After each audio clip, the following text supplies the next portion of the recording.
broke Kenyans are now resorting to stealing. That was one of, I think it was on a Daily Nation or Standard, that broke Kenyans are now resorting to stealing. Now, okay, Vivian is not making up any story. It's here on the front page of the Standard. Fuliza gang in 449 million heist to lose property. So at least 10 of them, as you said, registered more than 123,000 mobile phone lines. They took loans and went on a car and motorcycle buying spree without the intention of repaying the money. So their properties are now being forfeited to the government. The question is, 123,000 mobile phones registered. I wonder what identification cards are they using to register all those lines? I mean, you know, it's some okay. It's a crazy one. It's a crazy one. There was sometimes I think a few years ago where there's a place somewhere in a place called Mulot. All right, it was there. The DCI did investigations. Certain people arrested from there, where a lot of fraudulent kind of extortion was happening. It was SIM swap was happening in that area, and now we have 123,000 registered SIM cards. I've been looking for your name here, Mike, but you really, you're not here. Wow. We are good. We are good. And, on a lighter note, by the way, there is something. Marie, can you imagine? On February 2022, one gentleman called Kip Kemo withdrew 3.2 million shillings in cash. From using the proceeds to buy a Toyota Mark X.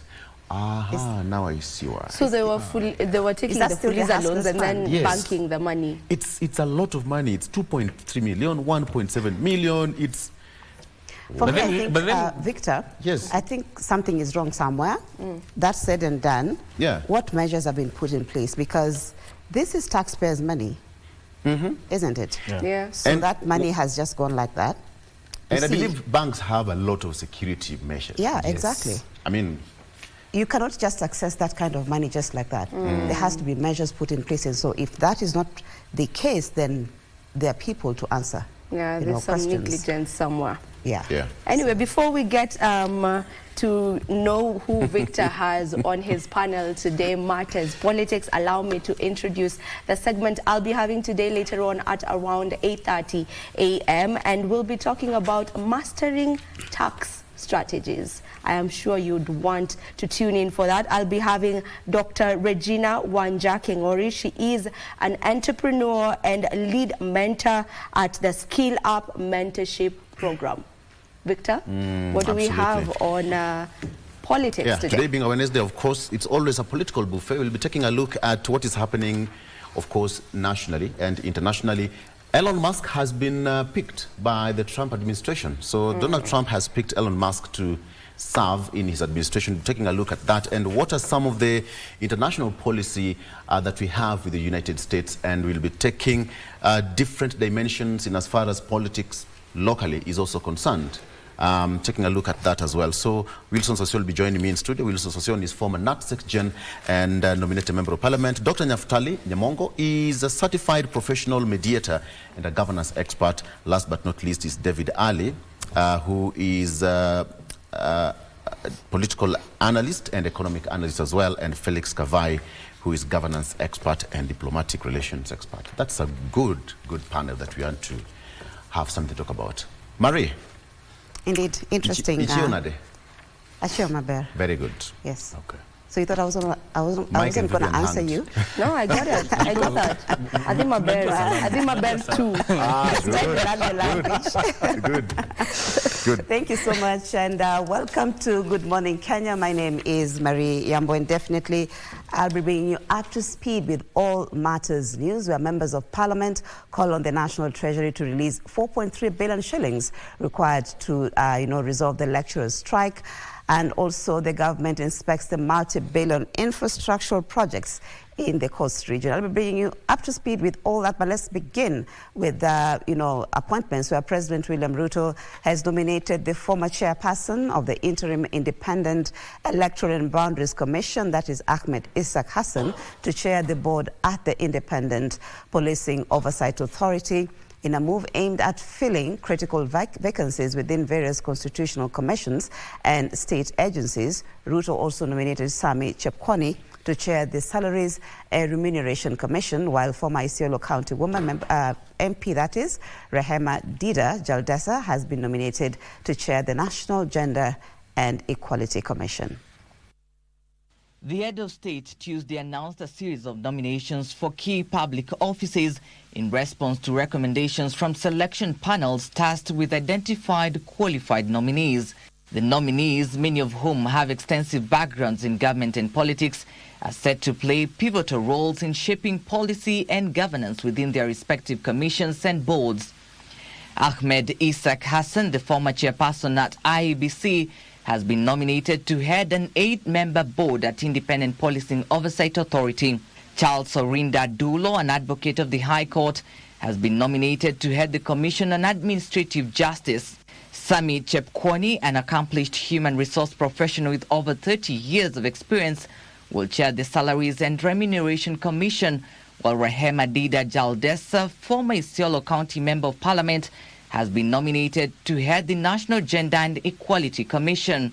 Gerald Nyaoma Arita, a career central banker with 36 years of experience, previously serving as the director of the Bank Supervision Department, has been nominated as the Deputy Governor at the Central Bank of Kenya. The nominations will be forwarded to Parliament for consideration. Thank you, Trevor Ngendo. President William Ruto says the government is committed to uplifting the face of Nairobi city through clearing garbage and cleaning Nairobi, Mathare and Ngong rivers.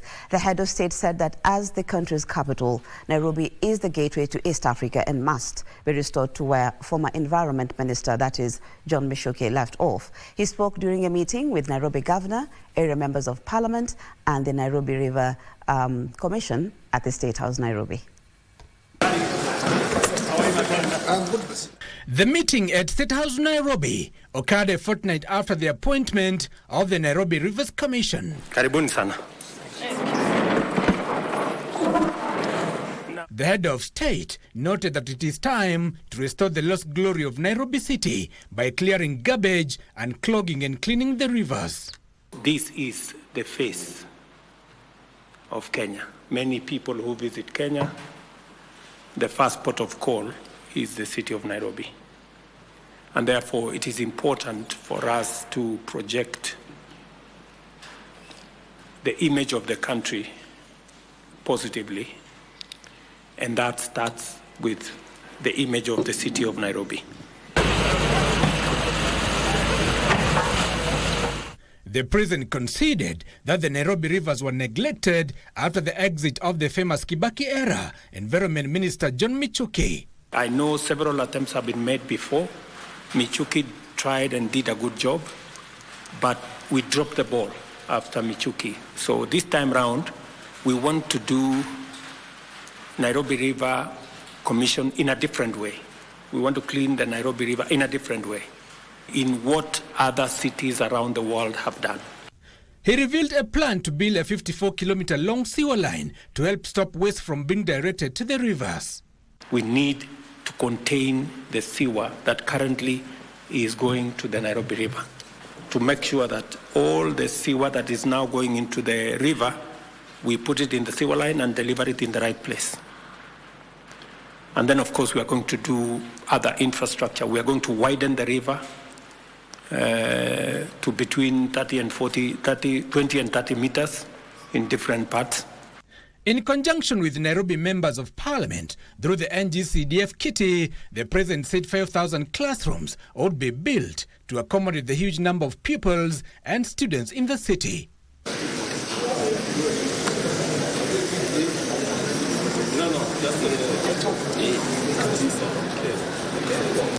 Give us some minor reporting there.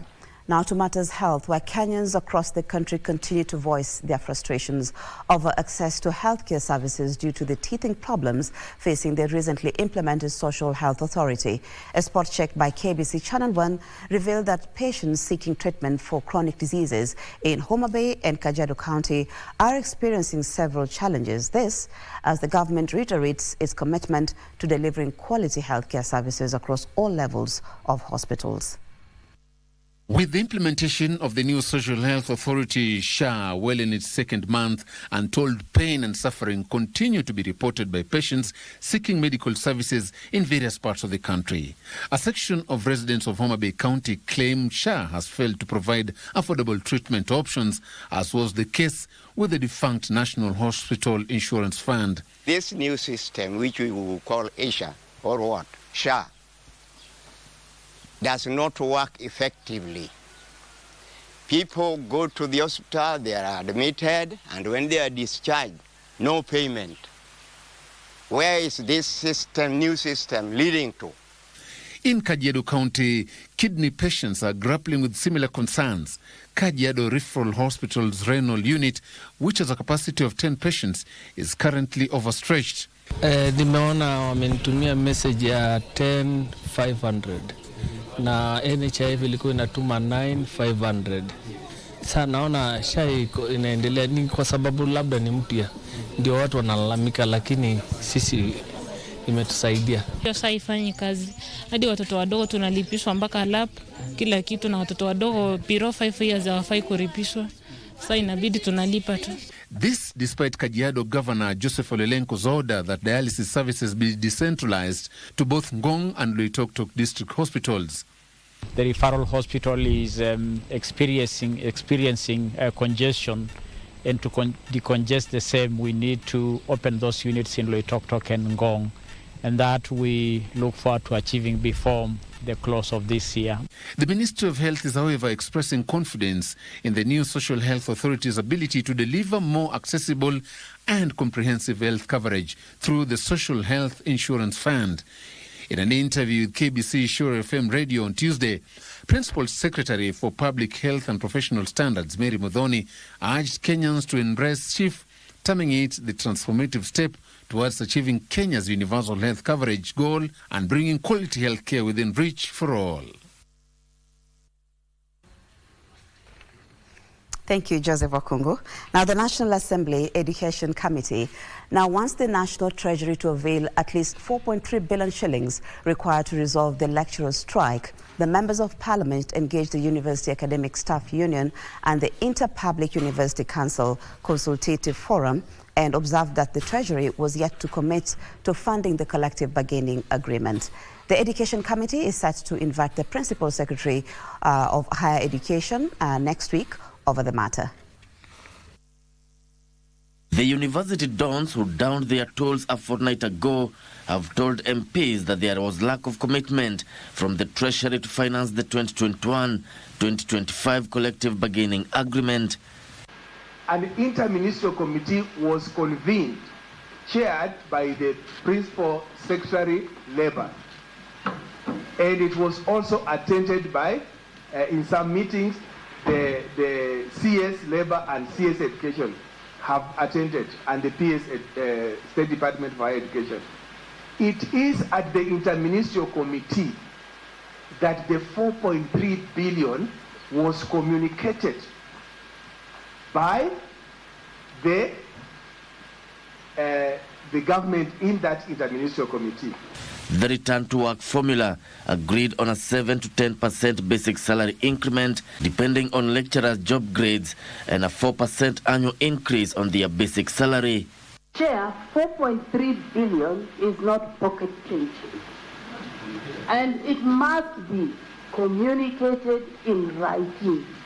And you should have been tabling a letter from Treasury saying that this is the communication. They can only give us 4.3, but it can't be 4.3 that is verbal.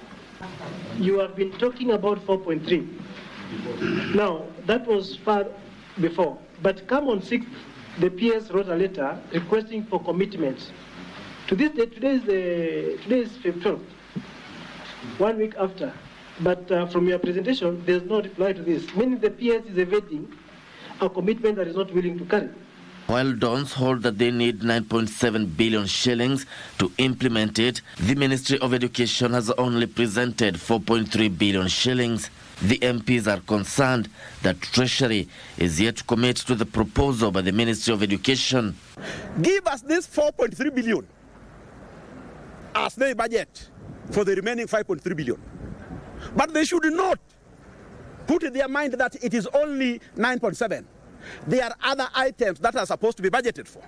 The MPs resolved to invite the Principal Secretary for Higher Education, the Cabinet Secretary for Labour, and the Cabinet Secretary for National Treasury to shed light on the government's position regarding the implementation of the 2021-2025 Collective Bargaining Agreement.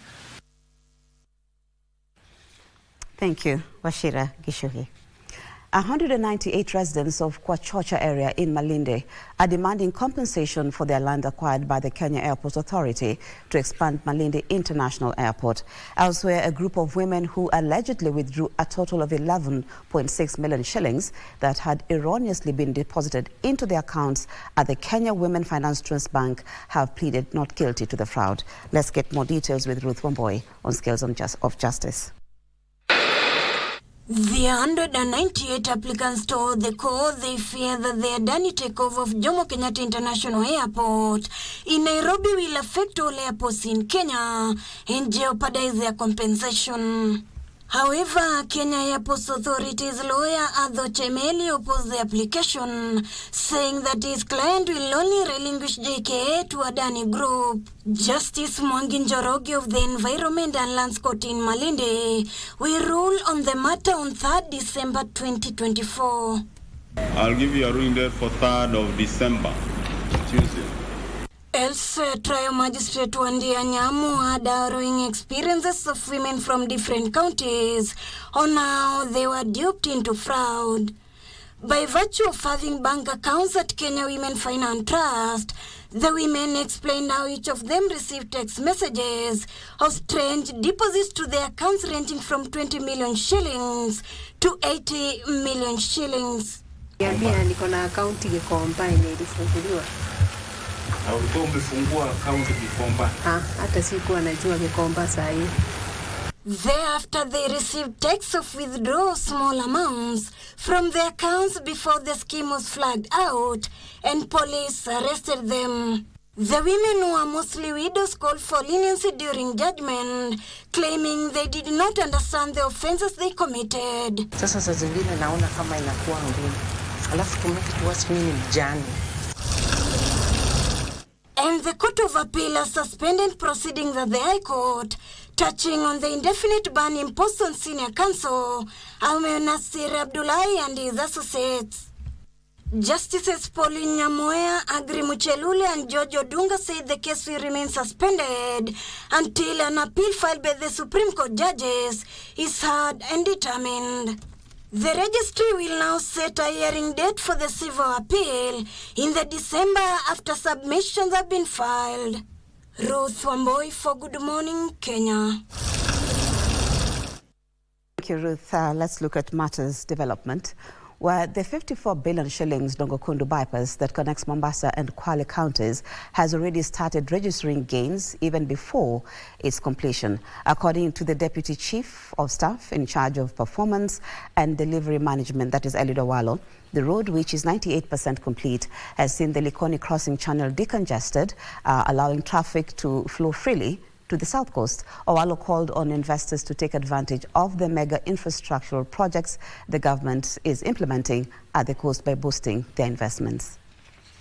Early morning, the entourage, led by the Deputy Chief of Staff, Eliud Owalo, began the tour of the projects in Mombasa County at the 1.5 billion shillings Liwatoni Fishing Complex, inspecting the project before heading to the 54 billion shillings Dongokundu bypass. It was at the Dongokundu bypass that Owalo noted that the Mombasa to Kwale bypass, which is 98% complete, has started registering some gains.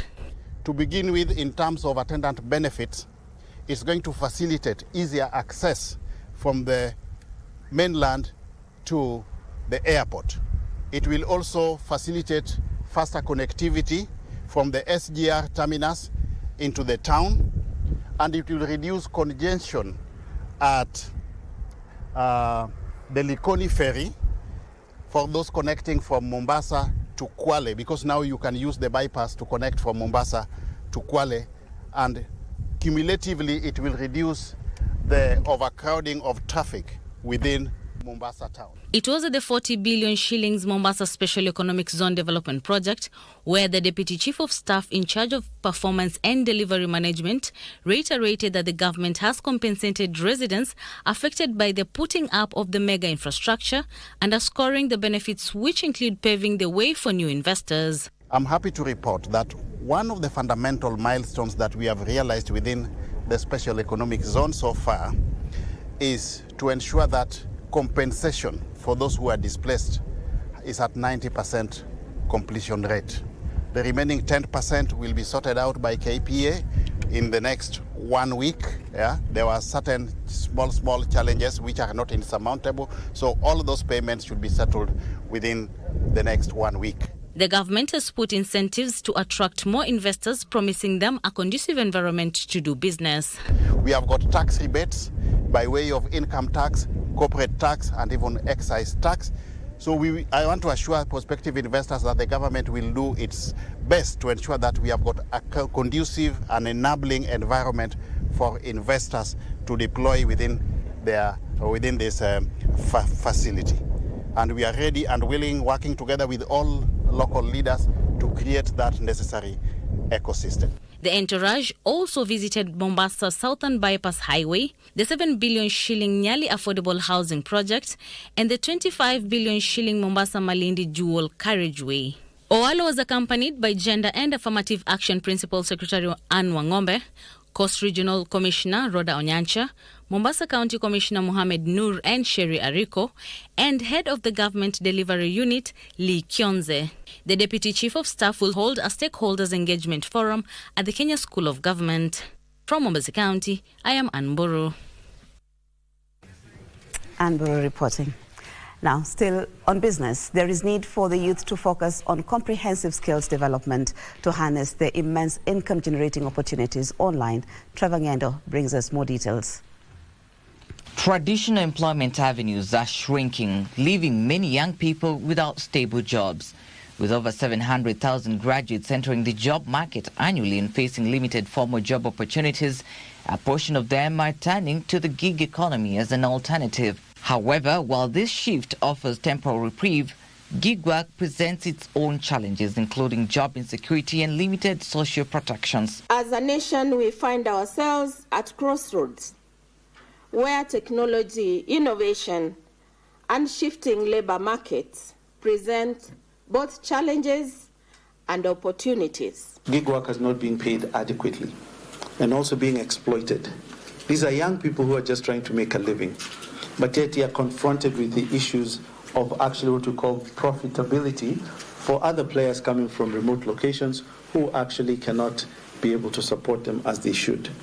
Which means that policy that is designed around getting government support in order to change the environment to make it possible for these young people to work is imperative. They're recommending policy review and expansion of access to digital resources to empower the youth to tap online income-generating opportunities. We need our young people to have the right skilling, to be adaptable, to work on multiple platforms, to work for international clients, that they're just as good, just as qualified, and just as capable as that young person in the US. This tension lies in the need to balance the growth and potential of the digital gig economy sector with the imperative to protect and empower gig workers. The scarcity of permanent jobs will encourage our young unemployed people to move into the gig economy as independent workers, gig workers, or freelancers. Other interventions in the digital economy policy guide include the establishment of a tripartite forum to set industry standards, a multi-purpose gig worker registration platform, and incentivizing businesses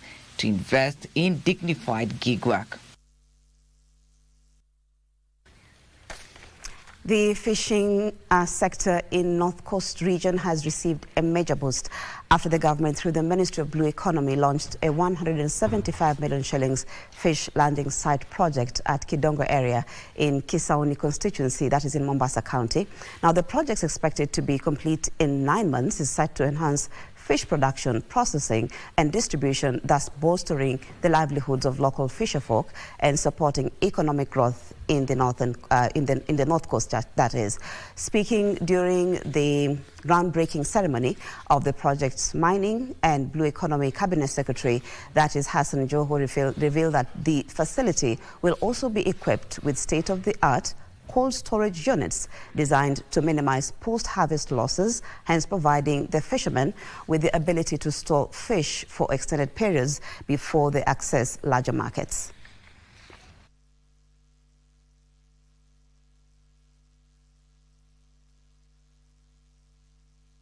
Kwa mara ya kwanza wavuvi wa hapa watakuwa na chombo cha kutengeza barafu hapa kwao chao wenyewe kwa mara ya kwanza. Vile vile wavuvi wetu watapata nafasi ya kuweza kufanya processing. Yaani wakivua wanaweza kusafisha, wakatie barafu na wakaweza kutia kwa maboksi na wapeleke supermarket, wauzie watu samaki ambao wanashikwa hapa kwetu. Mimi nitahakikisha kwamba tumepata rasilimali ya kutosha katika maeneo ya uchumi samawati. And it's going to create a lot of jobs. Watu watapata ajira wengi sana. Nataka kuambia wavuvi ambaye wako hapa, mimi nataka mutengeneze list zenu za mahitaji ya equipment zenu, watu wa BMU. Wale ambao wanahitaji neti, wale ambao wanahitaji nyavu ama mishipi ama equipment nyingine yoyote, tafadhali tengenezeni list, mutuletee ili tusijaribu kuwasaidia mpate kupeleka uvuvi wenu mbele. Over to sports, where the Kenya Lionesses are back in the country from Accra, Ghana, where they qualified for the World Rugby Challenger Series after they finished runners-up to South Africa in the Africa Women's Cup. The Kenya Simbas, on the other hand, left last night for Kampala, Uganda, where they will face the Uganda Cranes in the second leg of the Elgon Cup, scheduled for this Saturday. The Kenya Simbas beat Uganda 27-25 in the first leg at the RFUA over the weekend, a win that saw Kenya leapfrog Uganda in the latest World Men's Rugby ranking, led by South Africa's Springboks. The Kenyan team has been training in Kakamega, all determined to defend their title in the Elgon Cup against a stubborn Uganda who have vowed to fight tooth and nail to dethrone them, that is.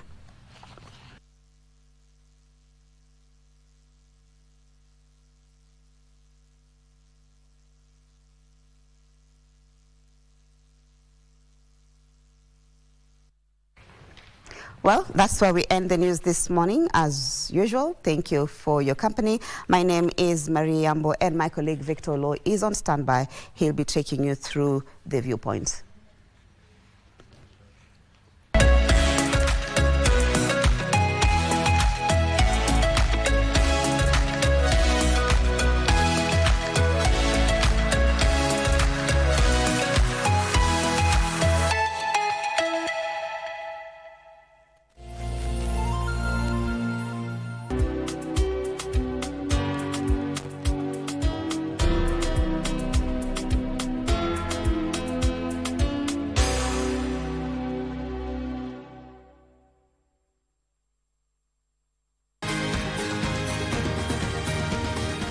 Thank you for joining us on Healthy Living. Stay connected to Voice of America at voanews.com.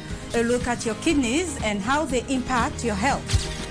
And an expert discusses chronic kidney disease and how to protect yourself. And Ivorian psychologist Noor Bakayoko shares some insights on bullying and what can be done. It's important to avoid major events or major health crises. How do you know if your cough is due to a serious condition? We'll have some answers. Stay well and strive to make every day a healthy day.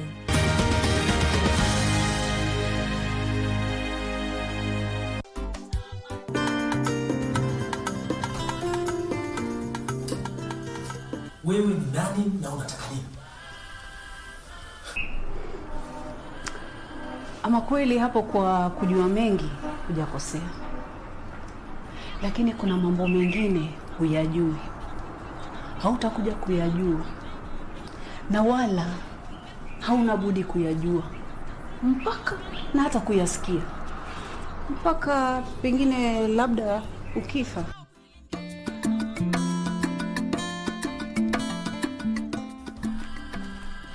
Felista, unabahati kuwa mimi ni mtu mpole na sipendi mshike. Leo hii kichwa chako na kiwiliwili ningehakikisha vimetengana.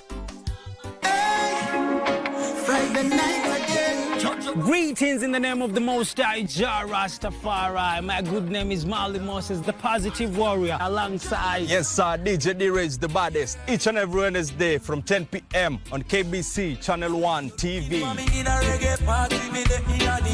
Tunakuletea the biggest reggae party in 254 in a yard extra. Extra niceness of reggae music. Extra dose of entertainment. When the thing is nice, we have to do it twice.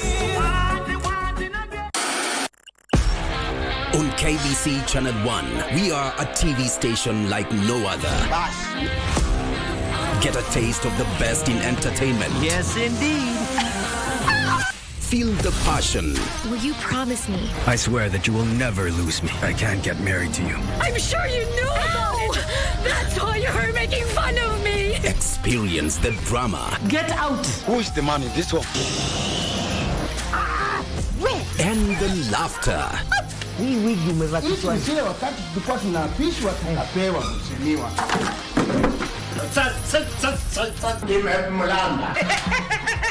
Move to the beat.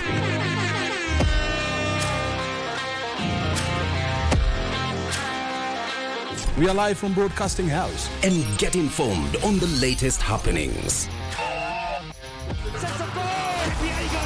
KBC Channel 1. Wow. Yeah! We are the full package. Oh, yes. And Kenya's watching. Thank you very much for joining us.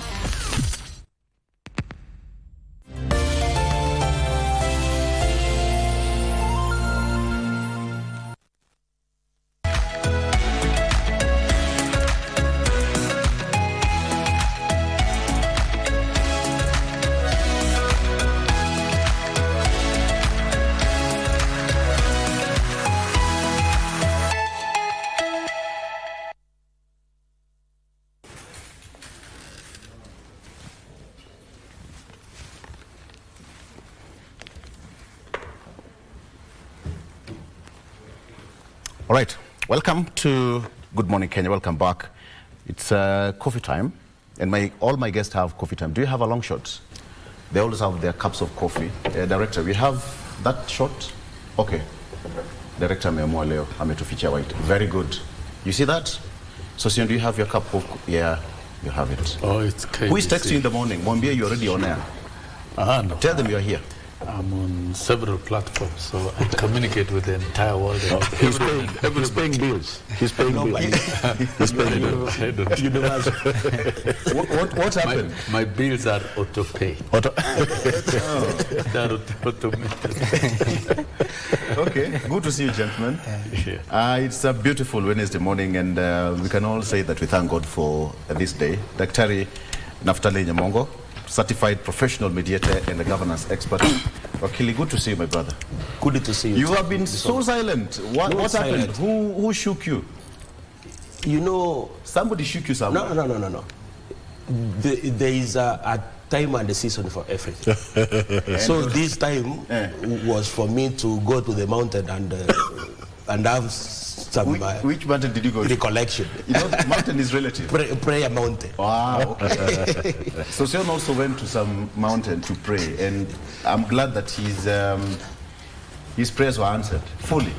We've been here several times, and he also went to the mountain to pray. Which ones now? Which prayer has been answered? A lot of them. Last week we were here with you, and you said your prayers have been answered. You went to the mountain, you prayed. And did I talk of going to supplicate somewhere at the mountain? I only remember to lisongesha mlima. You see? So with prayers and faith, even mountains can move. Very good. Mountains can move. Can King David tell us how things are? King. Yeah, good morning. Good morning. Feels good to be back after quite some time. Honorable Sosion was teaching me how to move the mountains. And you see, moving the mountain is not an easy task. You need a lot of time to understand how to move it. Faith alone cannot move the mountain. Faith and action. The good book says that. Yeah. Faith and action. Yeah, faith and action. And so the deal is done, and we are back like we never left. You're so brutal. Kavai, wamekuja na ubaya leo. Wamekuja na ubaya sana. They're ready to push the mountain. Yeah. Good to see you. Felix Kavai is a governance expert and a diplomatic relations expert. Gentlemen, good to see you on this beautiful Wednesday morning. All right, so let me take you through the front page of the local dailies very fast. On the front page of the Daily Nation, Gulf oil deal ties Kenyans to expensive fuel.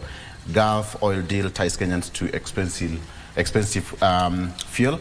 Kenyan consumers face a month-long extension of the government-backed fuel imports plan with the Gulf oil mergers that is denying motorists, households and industrial users relief from falling petroleum prices globally in a new agreement that will help the country to evade paying hefty penalties. That is what's on the front page of the Daily Nation. It's now a case of change of contract that would have lapsed with this year, but has since been extended indefinitely.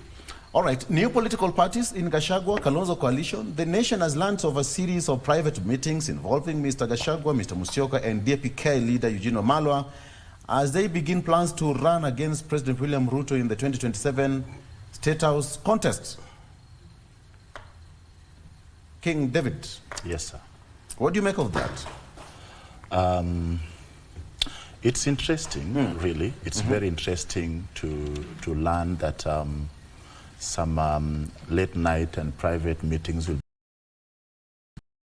former DP, Vice President, and their former ministers. It is a forum of formers, and so, you know, they have all it takes to sit down and discuss.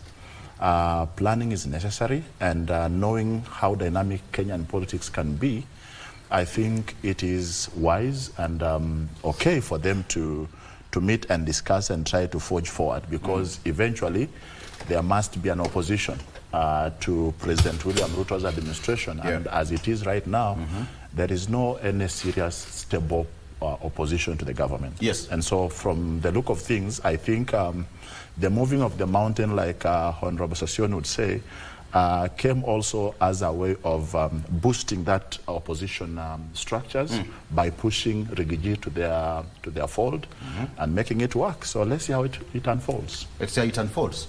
Naftali, and you can also pick it with what's on the front page of the Daily Nation. Gulf oil deal ties Kenyans to expensive fuel. Of course, there been that G2G deal, remember? That issue. Yeah, and of course, the front page of the Daily Nation. And by the way, 2013 poll chief Isaac Hassan lands plum job.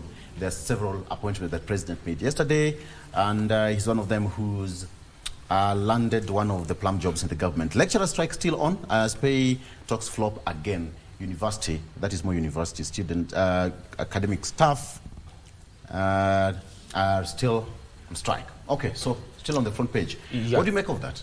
Yeah, number one, in regard to the Gulf energy, this is about consumer rights.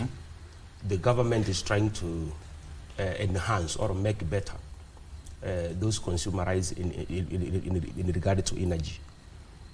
So what I can appeal is that there are presidential workforces which have been executed before. So those recommendations of those task forces in regard to energy should be implemented, because most of the time you get that we have a task force that comes with the recommendations, but the government then fails through the relevant cabinet secretaries to ameliorate these recommendations with their public policy decisions. Number two, in regard to what you have alluded to about the possible coalitions. Yes. This is about democracy because our people, through the new constitution, entrenched a doctrine called democracy. You see, part 6 of the preamble of the constitution says that we, the people of Kenya, aspiring for a government based on essential values, e.g. equality, human rights, democracy, freedom, social justice, and the rule of law. Yeah. So when you see these alignments from the opposition, is that key mandate from them that they have that doctrine that the numerical majority of an organized group can make decisions binding for the whole group. What I may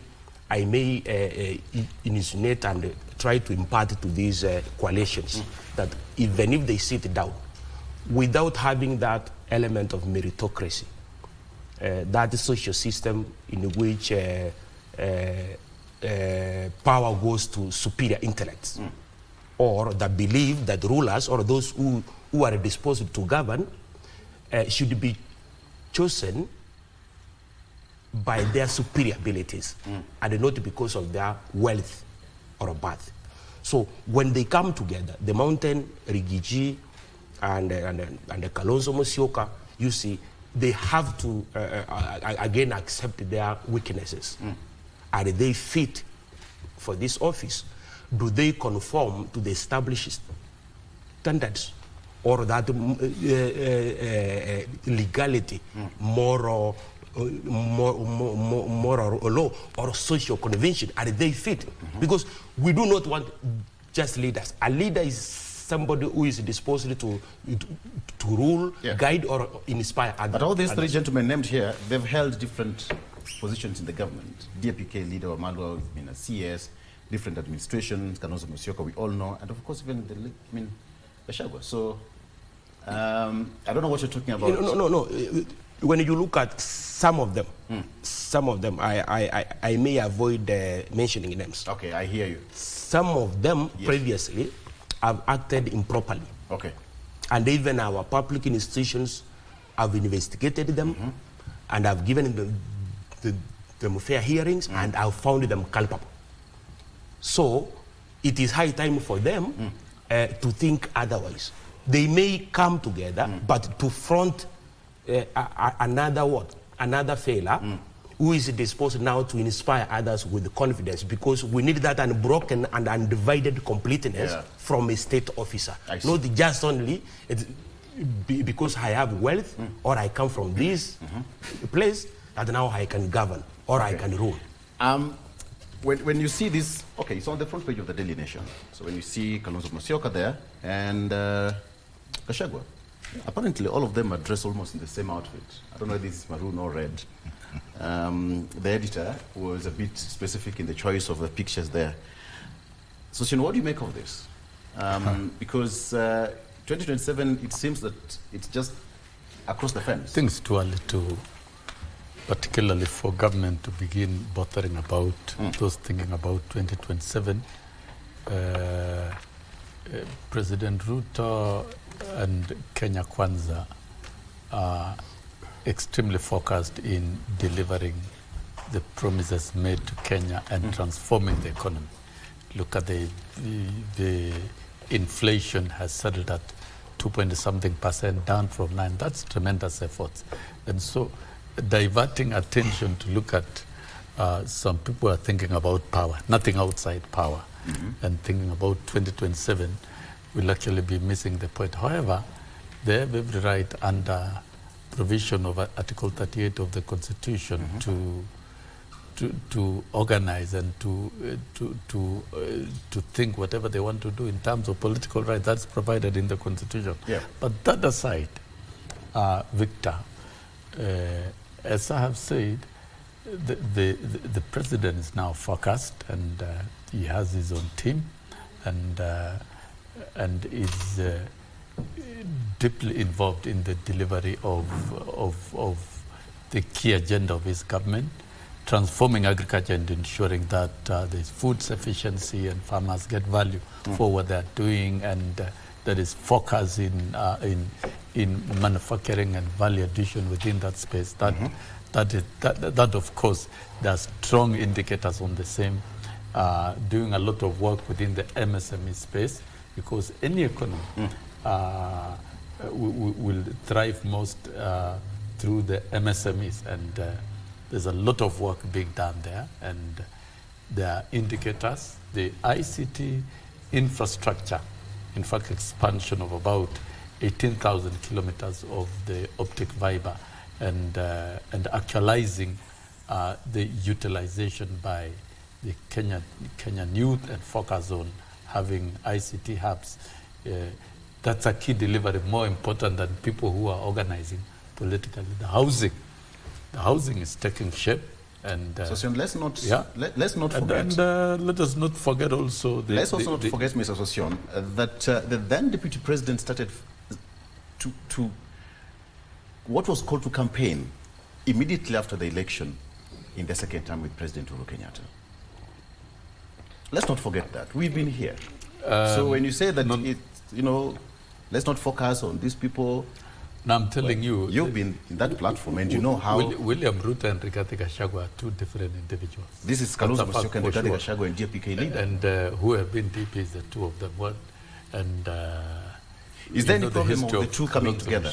Or any other coalition, or any other formation? It has no impact at all. It will have no impact in the long run. Completely, absolutely. And that is why I'm saying we should not focus. And that was on housing. It's a key thing.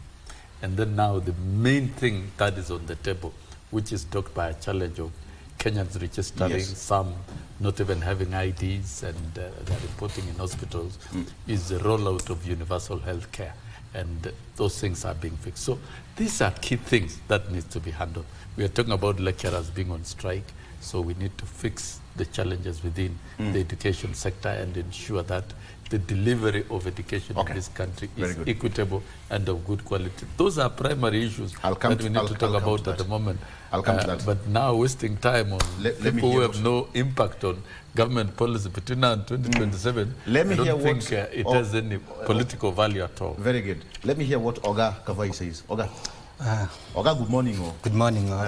Good to see you. Thank you. Good to see you too. What do you make of these two headlines? Gulf oil deal ties Kenyans to expensive fuel, and of course, we started seeing these two gentlemen even before the impeachment, Kalonzo Musyoka and Rigathi Gachagua. So it's not surprising that we're seeing this today.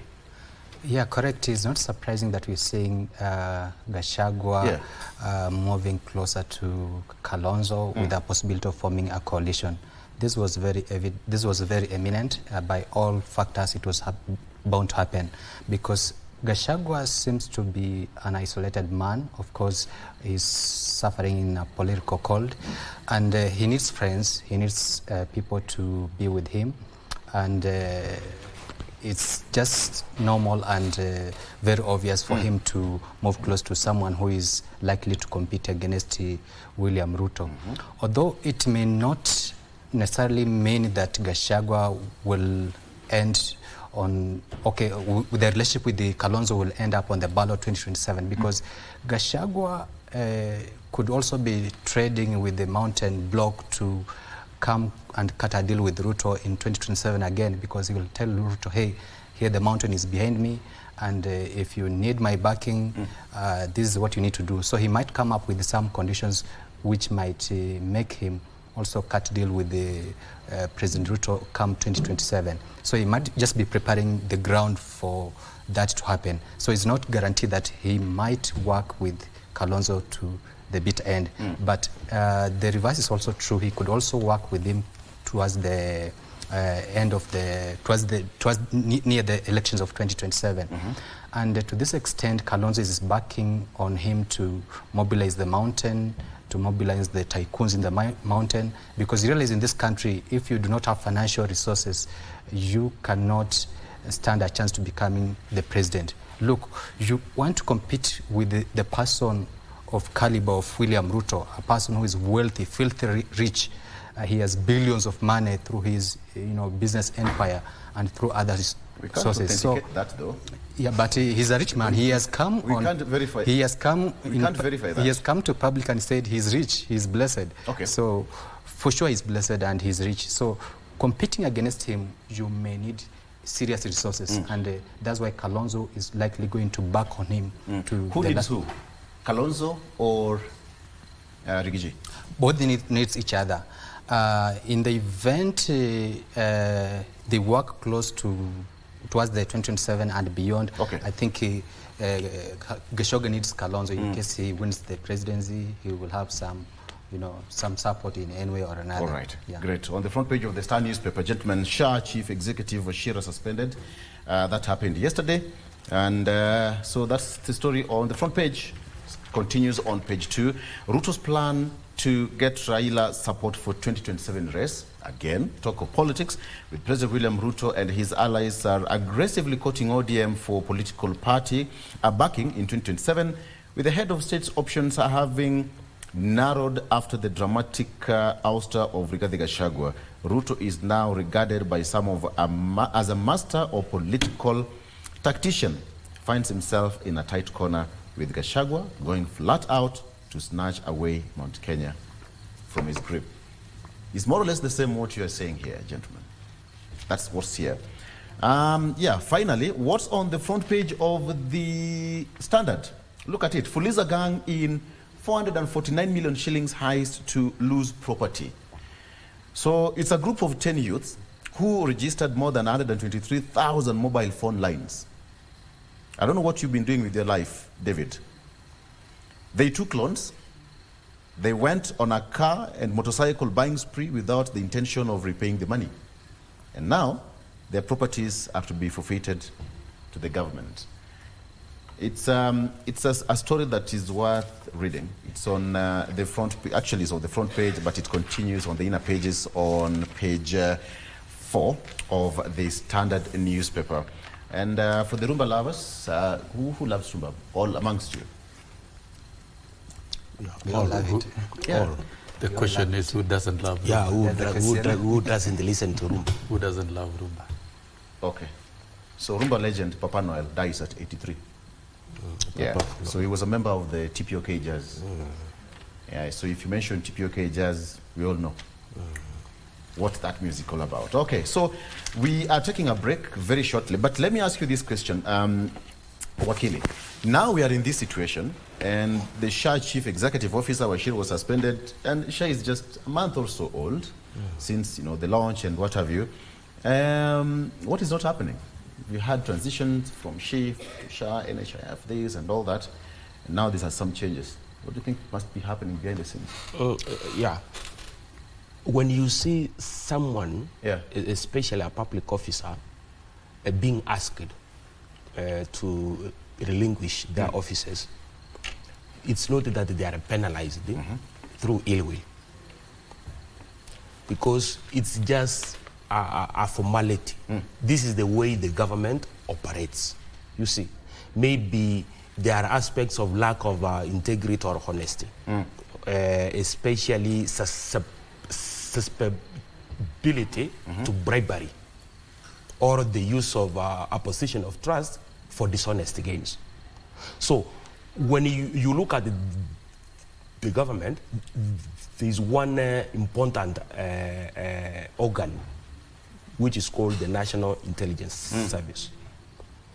In fact, the National Intelligence Service gives information to the Directorate of Criminal Investigation. So before a person is being investigated, already the government has information. You see. So when you see that SHA and the SHIF scandal, it means there's a mishap somewhere. And when you have a manager, an MD, being sacked or being asked to step aside, then the government has perceived that maybe some wrongdoing is being cooked somewhere. You understand? When the government was putting in place SHA, we had issues of kickbacks. issues of the management, especially from the government side, being biased. They were not free to act at will. So a person maybe from the higher level, cabinet secretary, was trying to intervene through improper motives. Yeah. But because they have those powers and authorities, now the junior members ordered to suffer. Okay. But there must be a wrongdoing somewhere. There must be a wrongdoing. Very good. When you come back, I want us to talk about the state of education and state of economy and our foreign policy. Donald Trump will be sworn in next year, that is February, right? So what is our foreign policy? The president actually had a phone call with the president-elect last week on Friday, and we will also take a look at that. But Sosion, in under 1 minute, because we're taking a break, the education system in the country, most of university, most of the students will miss first semester exam because of the education system that we have right now. The workers' union, workers in different universities are on strike. There's no truce between the government and the workers. Take us on a break in 1 minute as we break the ice. It's because of mismanagement and mishandling of the industrial dispute between government and lecturers. And we saw Parliament trying to unlock the stalemate. It's a sad scenario. We call a spade a spade. This matter needs to be unlocked in the shortest time possible to resume normalcy. Otherwise, short of which learning will continue being disrupted, and the orders and directives that we are seeing the vice chancellors issuing to lecturers will lack no force. It will not be, it's non-enforceable. So it's a sad scenario, and we need peace and tranquility in the entire education sector so that we can deliver equitable, quality education. Who is to blame? To all. Who is to blame? The management and the leadership. That is leadership failure. Of the universities? Yes. Okay. Let's take a break. When we come back, we want to talk about the issue of education and see how a solution can be found as soon as possible. Stay with us. We'll be right back.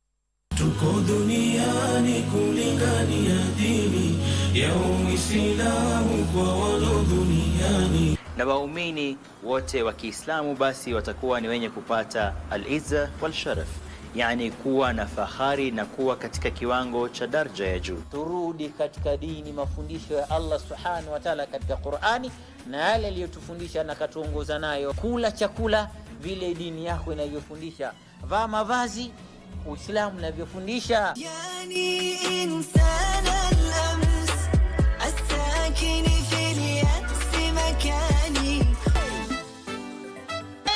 Farah, seems like you had a long night characterized by shortage of softness here and there. Yani this is how you are thanking me, eh? Kweli wewe na Fuda hakuna hata tofauti. Do you know how to play your cards? Sema kujitetea. What is so big with the word mysterious? Don't tell them. That is a very small one, by the way. Carmen, I usually admire your English. Okay, exposure is a good thing. Carmen, okay, look at Julia. You see those little colored strings and materials on her hair? Oh, now, look at my hair. Do you see such?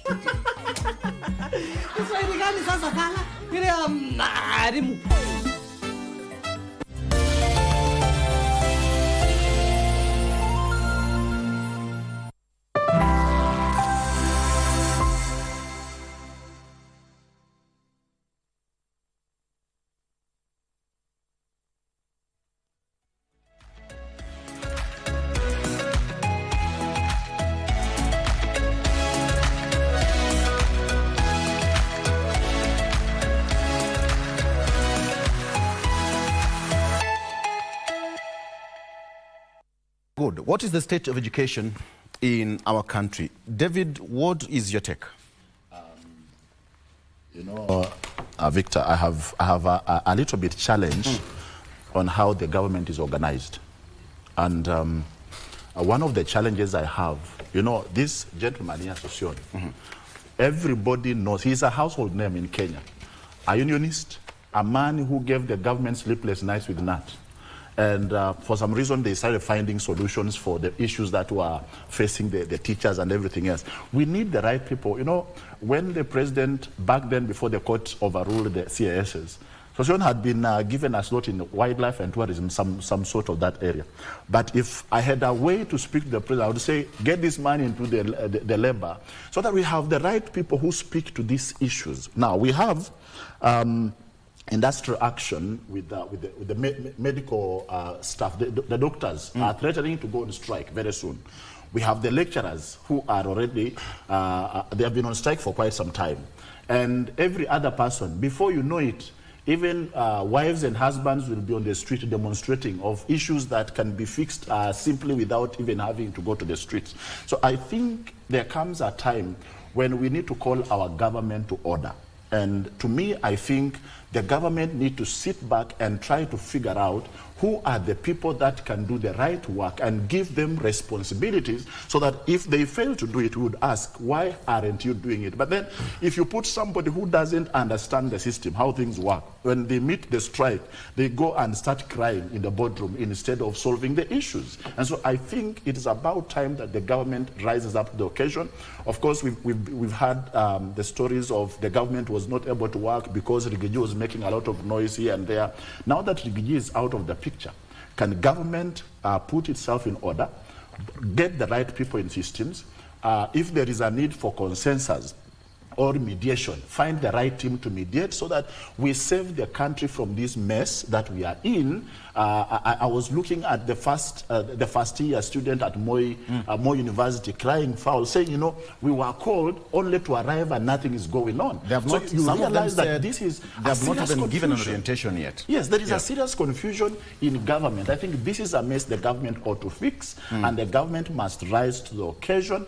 Everybody who has a responsibility should rise up to the occasion. If they can't do it, they leave, so that fellows who can work like Sosion get the job and go and work, because we are not short of people who are skilled to fix this issue. Before I go to Wakili and Kavai, Sosion, do you agree with that statement?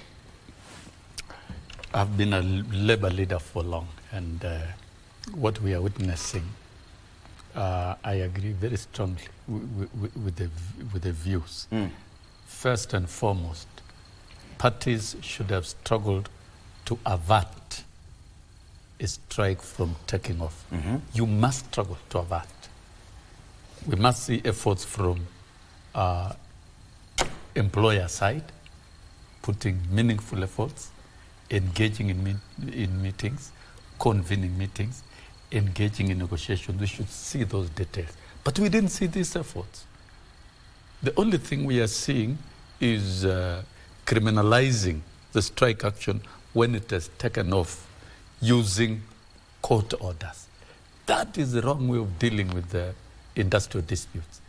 And you are trying to force lecturers to go back to class. I think it's only a madman who can resort to such approaches. It's not right. And for me, I say it as is. And we cannot sit pretty as a country and pretend that things are normal when all the 32 public universities are in crisis. That is the truth. And all these 32 universities, they have got university council in place, they have got university management in place, they have a complete State Department with a PS at the ministry, there is a treasury, and the dispute is about 4.5 billion. It's not very clear whether it's there or not, whether the CBS. I mean, how do you expect our lecturers to settle down and work when simple things like disputes about pay doesn't seem to be really being addressed? And you see, we are talking about a return to work formula that was violated before even the dust settled down. And the return to work formula that is documented and properly signed by the government. I think what we have in government offices, and those people who have been given responsibilities, either appointed by the president or appointed by the various boards, are not doing the right job. This thing is about CBS. It's about collapsed management. Collapsed management of our university. If you are a vice chancellor of a university or a council of a university, you should do anything and everything to make sure that your staff are comfortable and are ready to deliver. So these amorphous thing called IPUCCF, Interpublic Universities, blah, blah, blah. It's a conglomerate that deals with the CBS of the universities. Is it functional and is it working hard? Do we see them making efforts to meet the lecturers midway? We cannot be engaging with the lecturers in the social media, in the media, and we saw what happened in Parliament. Parliament cannot do anything. They will be wasting time if the IPUCCF and the Ministry of Education and Treasury cannot pragmatically provide solutions. The solutions will not be provided by the lecturers. No. The lecturers have given their problems, and consistently so, and rightly so. The solution lies with the Ministry of Education and Treasury, and they should engage in candid engagement. So generally, the entire labor sector, from basic to universities, we should have a motivated, happy teaching force or human resource that are ready to work. Because when you talk about universities, the role of universities in terms of research, teaching, and community development, how would you expect lecturers who are frustrated to focus and concentrate on research work, concentrate on teaching? How are we going to transform this country? And of course, what goes on in the universities is linked also to the bottom-up economic transformation agenda. And we need thinkers, and thinkers need peace to concentrate. They need to be stable. So I think somebody is sabotaging the country by not doing the right thing within the education sector. Me, I'm candid about it. So those who have been given responsibilities, they should do it right. Don't run away from your responsibility. The case here is 4.2 billion shillings, Naftali. And as a mediator, Mr. Sosion says that this ought to have been averted because the lecturers gave their strike notice. The time lapsed and they went on strike. 32 universities are now on strike. And what we have is that some of the universities are now telling students to clear school fees before they start their exams in December. And here, there is nothing happening in all these 32 universities. The university funding is also a case in point to be discussed.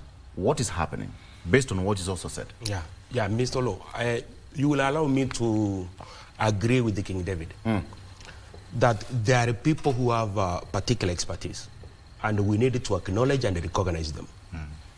Because without expertise in a particular area, then that area will not work, will not function effectively.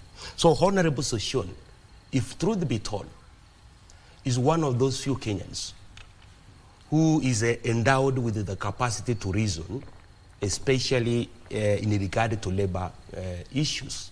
We have seen him in NAT. We have seen him have that ability to comprehend, to understand, and to profit from experience as far as teachers and the students and the government and the TSC were concerned. So a person like this then ought to be promoted to work in that area in order to bring that harmony. When you look at our education system, Article 53 speaks about free, basic, and the compulsory education for our children. So look at that word free. Forget about the basic and the compulsory. Look at that word free education. This free education is the same that has been entrenched as part of our economic and social rights in Article 43. So free here means in addition of our education being seen to be able to work at will, not hampered, not under compulsion or restraint, not held in servitude, our education system ought to be costless. Free means costless. Up to now, our education is costly. So these are the factors which we need to have decision makers, like Honorable Session, right, appropriate, proper decision makers to ameliorate our policy, our education policy with our sustainable development goals. Because in his words, and you will allow me to quote the Reverend Dr. Martin Luther King Jr., the function of education is to teach one to think intensively and to think critically. Intelligence plus character, that is the goal of true education. Full stop and quote. So when we have the right policies, when we have the right management, when we have institutions working in accordance with the Constitution, exercising their powers and performing their functions in accordance with the Constitution, then we will have an education which is capable of thinking or expressing itself in a clear and consistent manner. Because we needed to fix it. It is part of our rights and the fundamental freedoms which the framers of the Constitution referred to as they are inalienable. Inalienable means they are incapable of being recuperated or transferred to another. They are not subject to forfeiture. So our education system has to be right.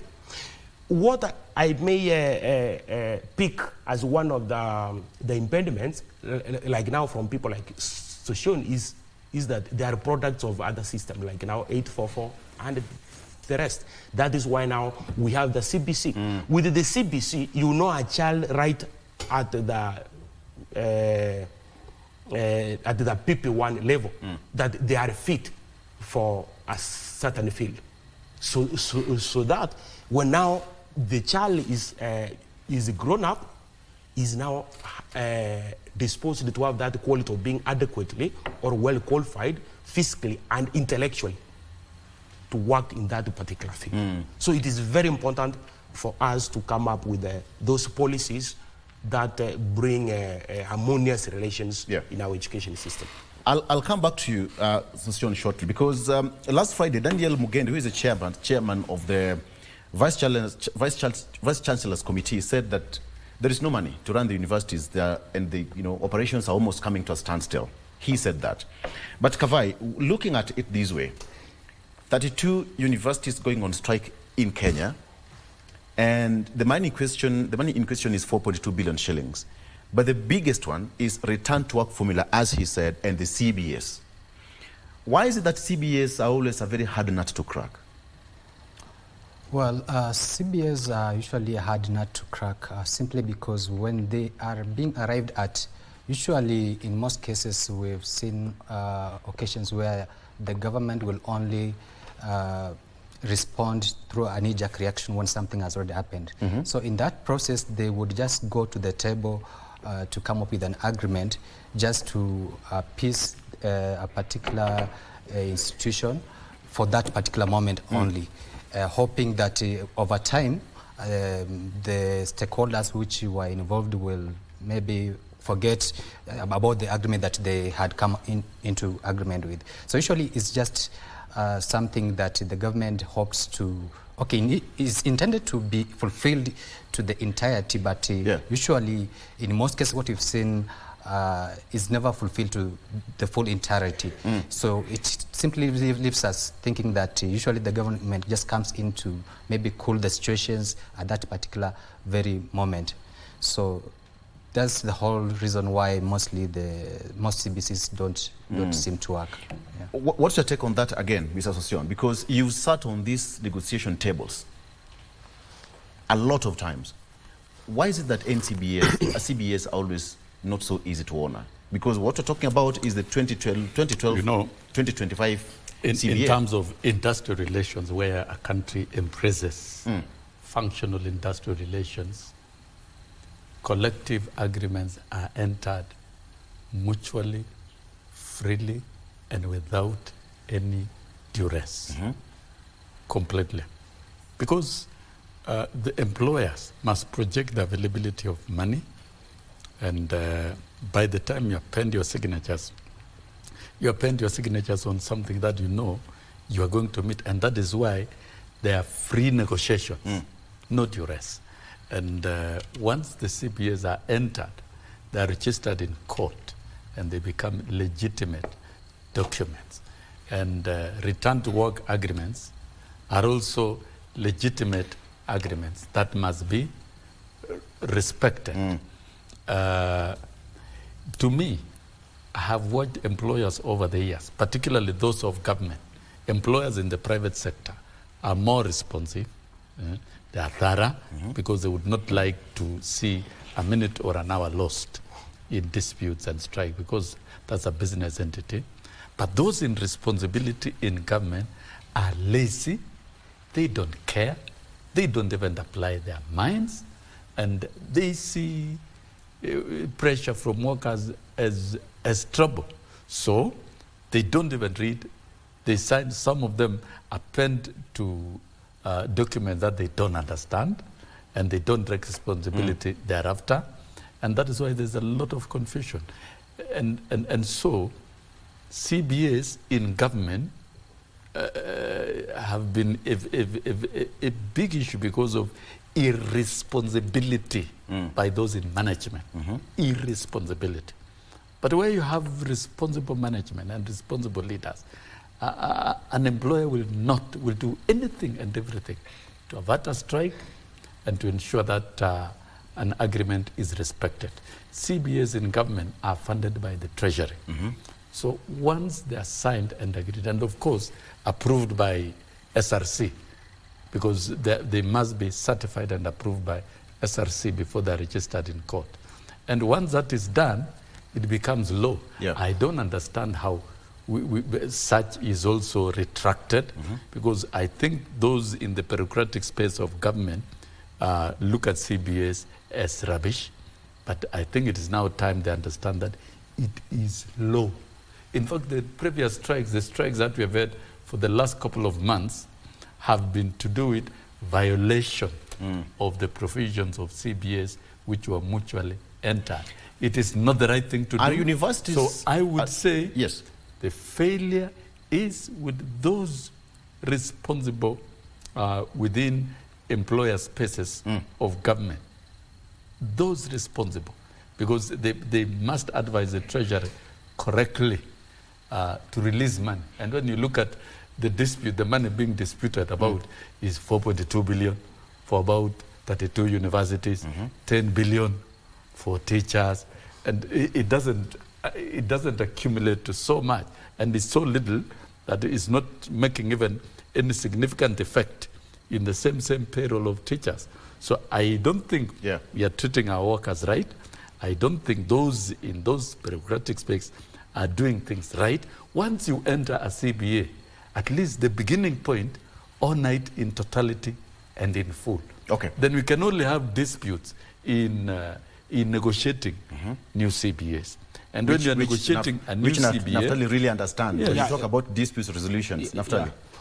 Now, you have alluded to mediation, because I consider unlikely that people will mediate with the ill motive, because one of the principles of mediation is that you come with clean hands, because this decision, which is going to come as a verdict, will come from the disputants themselves. I, as a mediator, will act as what? A neutral party, listening to the dispute. Because I, Naftali, am a certified professional mediator, and I sit in the court annex mediation tribunal at Milimani Law Courts. So I've done these cases, and I would like to urge TSC and NAT and other stakeholders that the best way is not to go to litigation, the normal litigation, because normal litigation is time consuming. That case may be heard and determined after 1 or 2 years. Normal litigation is costly. You have to spend money with the lawyers. Normal litigation is adversarial. I mean, at the end of the day, we will have a win-lose situation. But with mediation, we have a win-win situation. This is why the framers of the Constitution envisaged the guiding principles of judicial authority in regard to our courts and the tribunals, that alternative dispute resolution, including reconciliation, mediation, arbitration, and the traditional dispute reconciliation should be promoted subject to clause 3. So when people sit down, when the teachers sit down, in fact, they are revising what they had put in place. Yeah. So if it's about a CPA, instead of them going to court, let them ask the stakeholders to have, again, a receipt and deliberate on any issues which may be in contention, instead of going to where? Litigation. Because I know mediation, negotiation, reconciliation is the best way, not only even for teachers and the government, but for the people of Kenya. You see, Victor, yes. I don't find an issue being mediation, litigation, or all these other things. I still find the Kenyan biggest problem, and Mheshimiwa Sosion alluded to it in his submissions earlier. We have a problem in our country where some people or somebody somewhere decides to sabotage the government that is feeding him or her. Why am I saying that? He speaks of something that comes in a manner that we sit and agree. Like he says, we mediate, we agree, we say this is the way to go. And you sign. And we sign. But the moment we sign, somebody claps and say it is done. Now you can go and continue suffering, and we are waiting for you to come back to buy more time. Yeah. Nobody is so responsible to follow it up. I was privileged to be part of the team that joined some of the economic, it was called economic something during the campaign of President Ruto, regional economic blocks, where we could sit and give some submission on what will need to be done. Yes. And then you'd realize that shortly after election, these economic submissions and whatever were forgotten. It is a thing of the past. Somebody will again remember this when campaigns start. They will come and say, hey, we had a conversation, let's talk again. So I think it's about time Kenyan government stop doing politics with the civil servants and the employees of the government. Yeah. These people need to be motivated. I think one of the places where employees are so poorly motivated is Kenya, because people are forced to work, and when it comes to payment, there comes a problem. We have people in this country who have been working for the government and they've not been paid for over 3 months. And they're just there. Some of them are these lecturers. Some of them, you hear they applied. Somebody has not afforded to pay rent. They have not afforded to pay school fees for their children, but they are working for the government. So one, the government should up its game. I want to speak to my government, because Kenyan government is my government. President Ruto is my president. I would say this to the president: please look around and find the right people for the job, because what we are missing in this country is having the right people to do the right job. Can universities sustain themselves? So in one probably, can universities sustain themselves without government funding?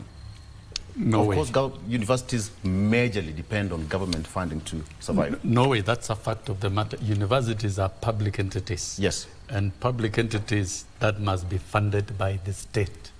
And that is why we are discussing about a funding model that capitates every student and through scholarships and loan, so that money can flow to the universities.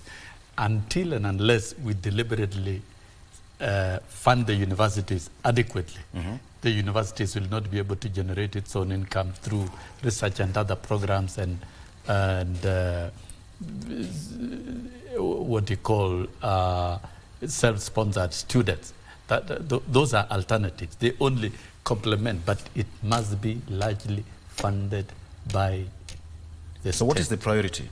The priority is to avail money, and I think President William Ruto, through the education charter, and he agreed the universities were collapsing through funding, through poor funding, elevated the funding of universities from 54 billion to 84 billion annually.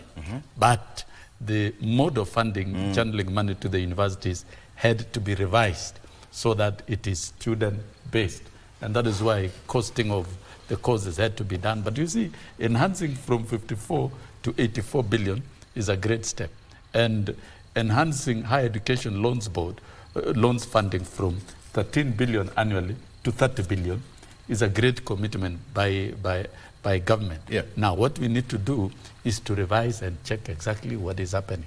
Is the money being wired as was agreed? Do you think the government has enough money? As a funding model, because it was do you think the government has enough money to fund the universities? If it does not have money to fund the universities, if a government does not have money to fund education, then it has no business to be called a government. The government must have money. Number two, Victor, the money is drawn from taxpayers, and I can tell you, may be Kenyan government, not even from the Minister of Education, because we have seen the president appearing to be the president at the same time to be a CS, workaholic. Okay. That is the major problem.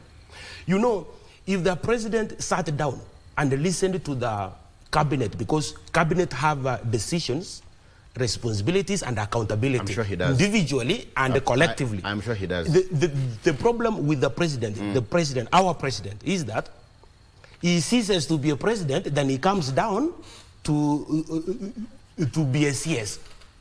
You know, if you usurp powers of your junior, and then you want to implement what you think is the best. I don't think. No. I'm okay. I may be wrong. Okay. Because it's my personal opinion.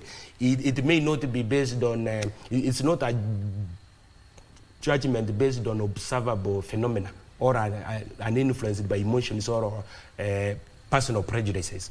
I'm only giving what I see the president is. Yeah. He is excited in anticipation. He wants to see every ministry work best. So in the process, he ends up usurping what?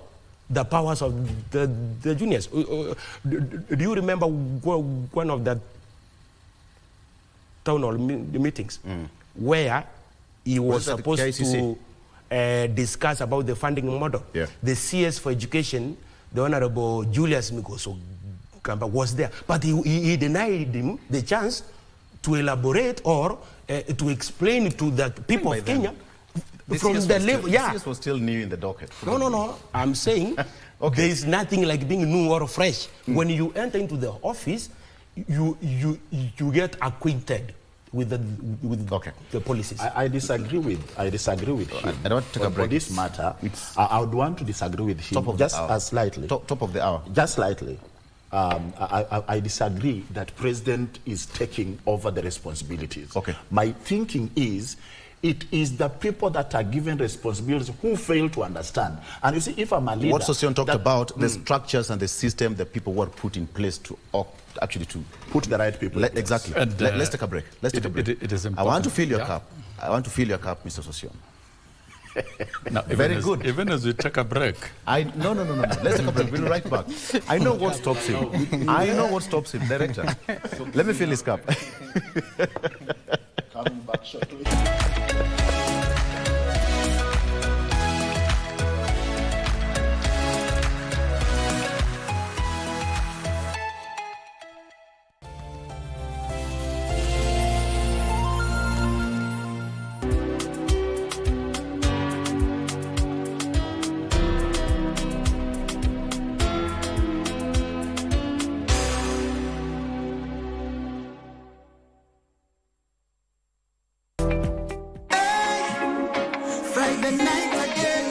Greetings in the name of the Most High Jah Rastafari. My good name is Marley Moses, the positive warrior, alongside... Yes, sir, DJ D-Rage, the baddest, each and every Wednesday from 10 p.m. on KBC Channel 1 TV.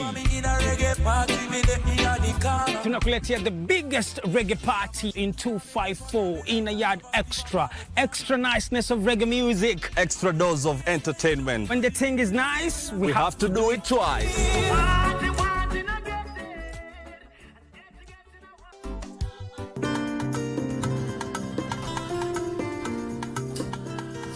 Wewe ni nani na unataka nini?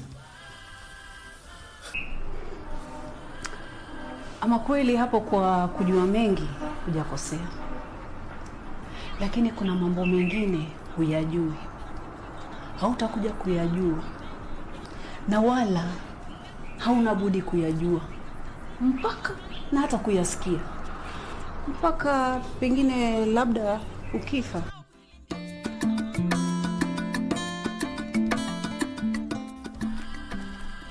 Felista, una bahati kuwa mimi ni mtu mpole na sipendi mshike. Leo hii kichwa chako na kiwiliwili ningehakikisha vimetengana.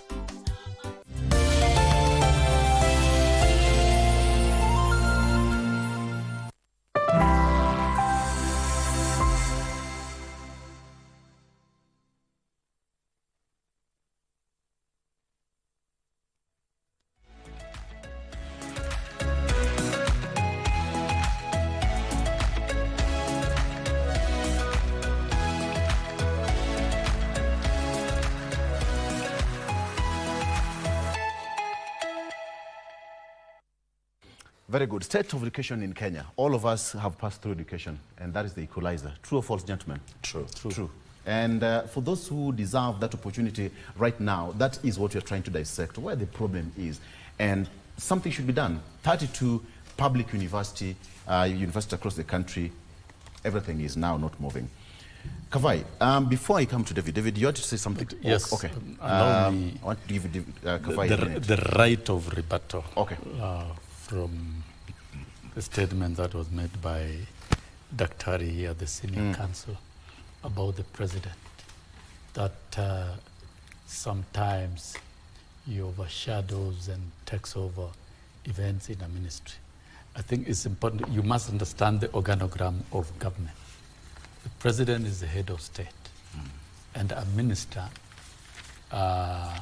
takes charge of a ministry for the time being and advises the president. Most things are conducted at cabinet. But if a president comes for a ministerial event, then he takes over himself and he is briefed because he's a president. Yeah. And I would like to say it is good. It's a good thing, having worked in the sector. When the president is involved in matters of a ministry, and is also deeply informed about it, because the pronouncements he will make will provide solutions for many things. Unlike when a president is aloof and is away from activities of a ministry.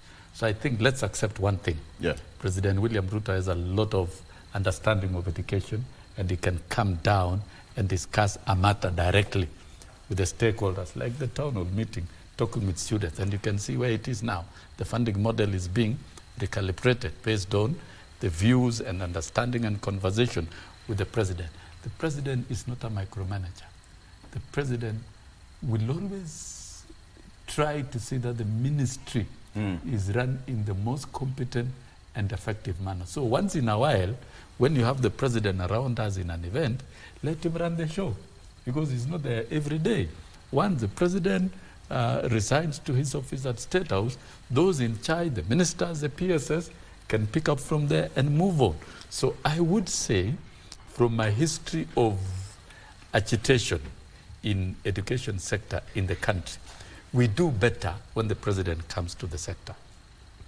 Look at it. When we had Kibaki, even Moi was a professional teacher, and we would meet him so regularly and see what he did over the years in terms of building schools and in terms of supervising schools, and he was very thorough because he was a teacher himself, and he would be in a school or two every week himself, and so he had matters at his fingertips. Look at what Kibaki did.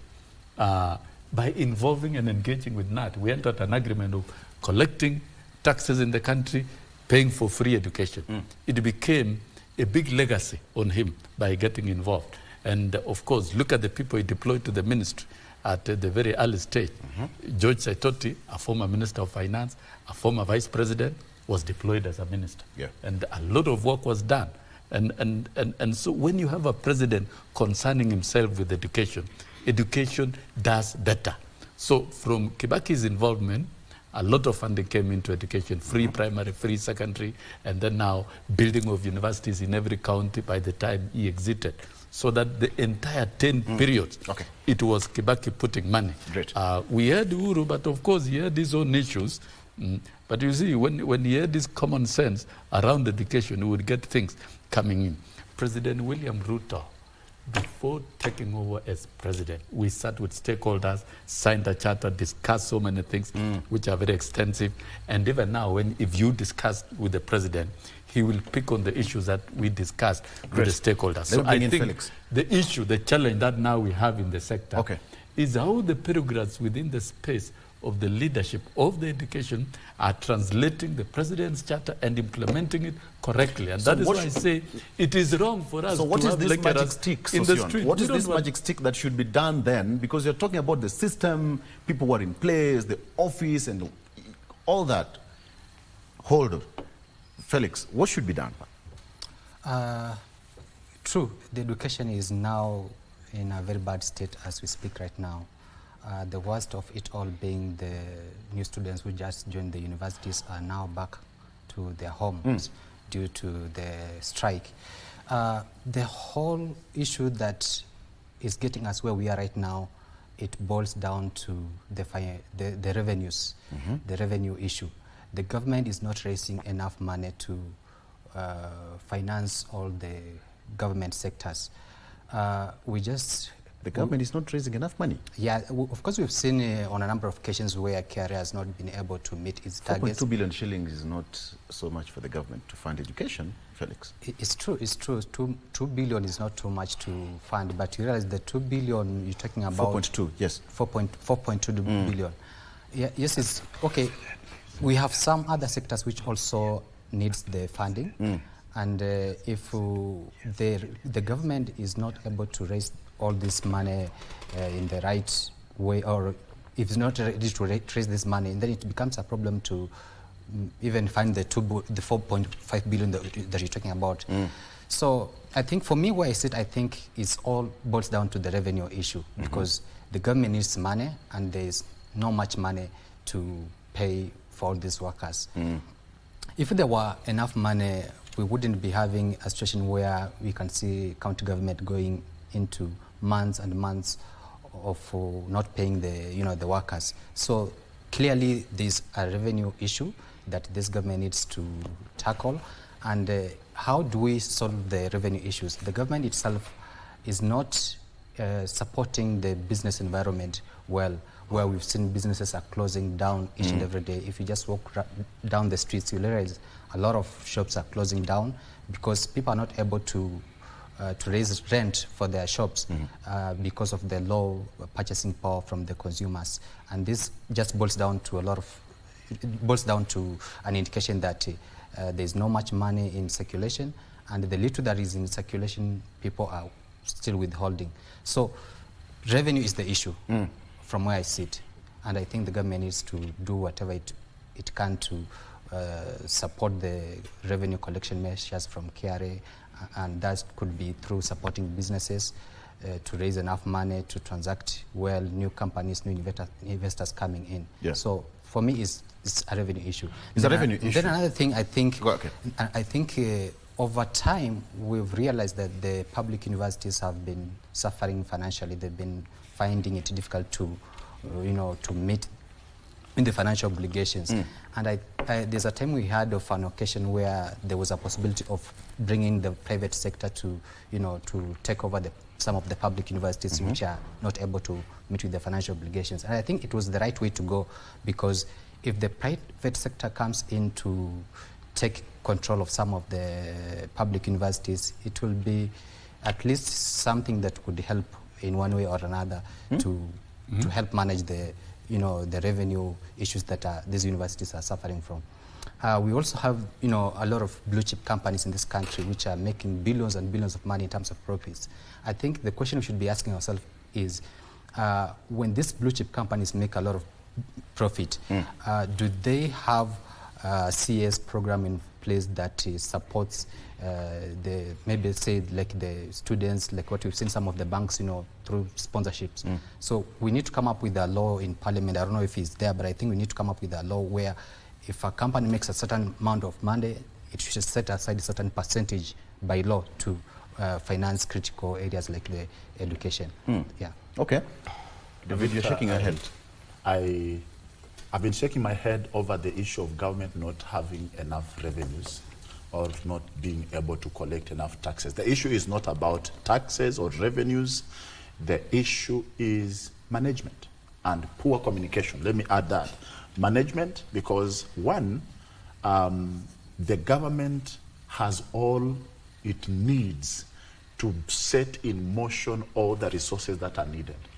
The government has money. There are things that the government does. You look at it and you realize that the government has plenty of money that needs to be put in place to fix. You see, when you have misplaced interests, in President Kibaki's era, the man did the best of his administration to make sure that the message of education is communicated down to the least, that everybody understands the value and the importance of education, and it was free. And he said, if we find a child at home, we will arrest you as a parent. And everybody complied by making sure they take children to school, and schools gave what it was required to make sure children are in school. So it is not about revenue, it is about having misplaced interest.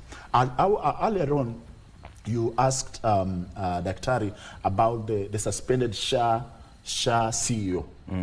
And you'd realize one of the reasons, if you follow, you'd realize that the government has a very sensitive information, because you'd realize since the rolling out of the SHA, we've been having cases of people are going to the hospital, they are told you cannot be served, and this and that is happening. Then the government looks at it. Why is it that this thing is taking too long to upgrade? Because the message was, we are trying to upgrade to the new system. But why is the system taking so long to upgrade? You realize wrong mindset or people who are sabotaging this. So the poor communication, people need to find the right information. People need to know that if I need information, for example, about the education funding model, how do I fund this information? Because we've had cases where people would go to the cyber, according to the reports that were in public domain, people were going to the cyber and then they just feel whatever they want to feel for you. Then when you go to the school, you are told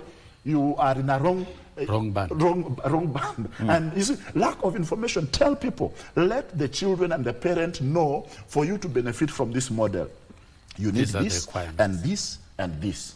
Go to this place. If there is a need, go to university. Let there be a help desk for students. You know, when I get to this tent, I'll get this information. I'll be placed in the right band. But then when you leave everybody to do everything by themselves, tomorrow we find ourselves in a complicated and confused environment where people feel that there are some children who go because they're shy to say, my father is a poor man. They shy to say, my mother is a widowed peasant farmer. You know, they want to present themselves as we are coming from a very able family, only to realize the information they gave was wrong and things are hitting hard on them. But where is the problem? The problem is lack of proper information. Allow me to speak about our neighboring country, Uganda. I saw something last week that was going on, immunization on polio. And then you would go in villages, there is these public barazas where people come, health workers come, leaders come and sit with people. They tell them the importance and the value of this is this. So make sure your child is vaccinated. We need information shared well, and there is resources put in the right places. It is wrong for us to have, when it is issues to do with political affairs, money is rapidly available. But when it is something to do with the development of the country, economics, the coffers are dry. That is wrong. Very good. So, Sosyon, it's about the 2021-2025 return to work formula. No collective agreements. Yes. And that is where we are right now. And we are seeing a situation now that if it was not put in writing, and so now the CA has actually been summoned by the Education Committee of the National Assembly to shed light on what is going on. So what do you think should happen in once and for all, so that universities cannot sustain themselves, even with the school fees? The government says there's no money. CBA is also here. So, straight jacket we are in. In the education charter which the president signed, the president committed his government to respect collective bargaining agreements that are signed with unions. That is a key statement. So the president's position is already very clear. But if you get back to the unions in the education sector, in the basic education towards 2021, the busting on unions by Uhuru administration was on another scale. And they ended up signing a CBA without salaries. I have never heard of a union anywhere in the world that negotiates a CBA with no pay, and you sign a CBA with no pay for 4 years. That is an indicator of molestation, high-level molestation of our teachers. Yeah. And if you look at what the lecturers are arguing about, is that the CBA 2021-2025 has not been even agreed upon nor implemented. And the argument that we have now is about availing 4.5 billion. Can you think, Victor, 4.5 billion just for mega pay of our university lecturers becomes a big issue. That money is not available. When the president came in and looked at the share deductions and all these statutory deductions, was going to affect many teachers. That is why he directed factoring in of 7 to 10% to cushion them.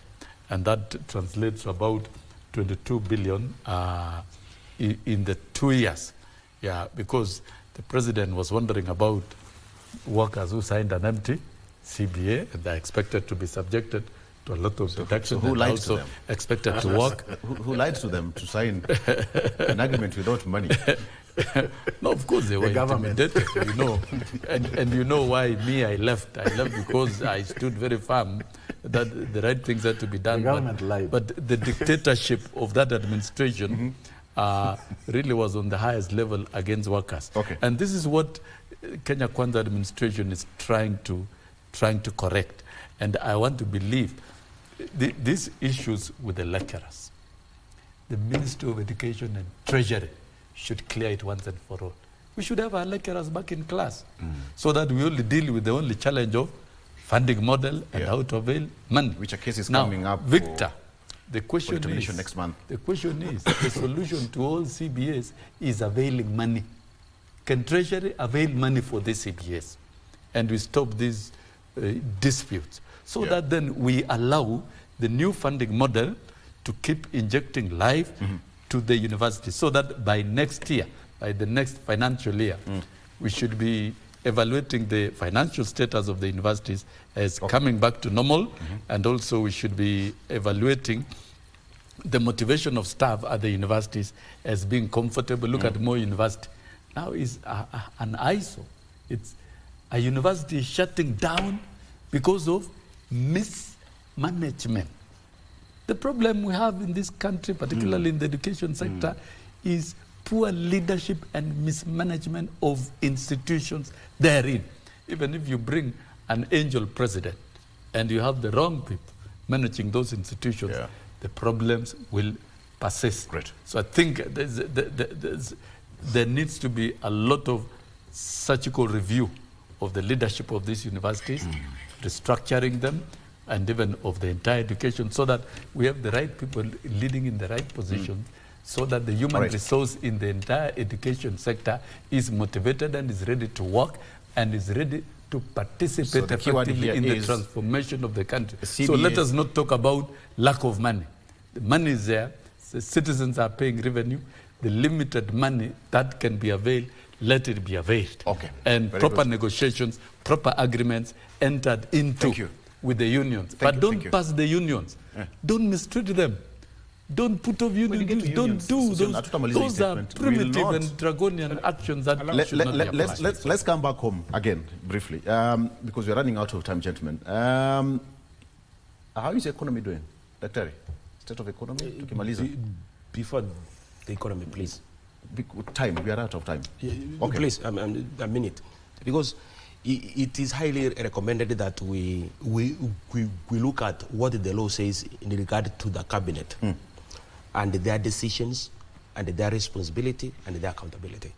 and this is according to the procedure laid down in Article 153, Sub-Article 2, that cabinet secretaries are accountable individually and collectively to the president for the exercise of their powers and performance of their functions. So when you look at decisions, this decision is not from the president. It should be from a cabinet secretary. When you look at the responsibility, it is not about from the president. It is from the cabinet Delegated secretary. powers. Yeah. When you look at accountability, I'm contemplating Article 153. Decisions, responsibility, and accountability of the cabinet. So the president ought to give latitude to a cabinet secretary, and in this case, a CS for education, to make decisions. Okay. When you look at the Oxford Dictionary, the word decision means the act of making up your mind about something. So this act of making up your mind about something Oxford University is not the president who should indulge. This is serious. the cabinet secretary. So no, you're saying look at that you're saying that it's the cabinet secretary to advise the president. Yeah, on matters of the president, on matters of education, is the cabinet secretary that has the mandate from the people of Kenya to advise, to come up with the policy. That is why we have policy making, public policy making, and the public policy administration. So we have making here, and we have what? Implementation. Very good. Now that your mic is still on. Administration. Very good. Gentlemen, now that your mic is still on, in under 1 minute, we have a new president of the United States. How is it going to affect our foreign policy? 1 minute. Number one, we had an agreement between Joe Biden and William Ruto. Yes. The viewers should understand that that agreement was not between two people. It was between two governments. Yes. The government of the United States and the government of Kenya. So it will be rolled over. It's not going to affect, the incoming president is not going to affect that agreement. It is still bona fide. Why is Kenya important to the US or US important to Kenya? Yeah, you had Duale speak about NATO. Yeah, because of those. Let me also ask you, why is Kenya important to US and vice versa? And as far I as think foreign policy is concerned. we bear a lot of similarities. Yeah. We have the same genre of democracy. Yeah, our democratic pattern and style is the same as that of the US. Completely, in many ways. And even our constitution. That is one. Yes, our constitution is from the cut and paste, borrowed from the US. Yeah. And we have the same democratic practices and ideals. That is one. Two, we have been a partner with the US for a very, very long time. So Kenya is a strategic partner on global issues to do with security and democracy and governance to the US, regardless of which political party is leading Kenya and which political party is leading the US. That partnership That's what is they call G2G. G2G. Government to government. Those are your own words, but I don't.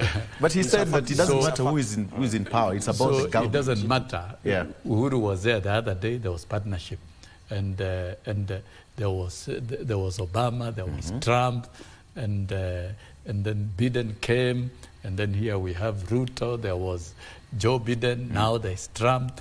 That relationship, bilateral relationship, and partnership will continue. And I think we have seen one of the few African presidents that the U.S. president-elect Trump has talked with is President William Ruto.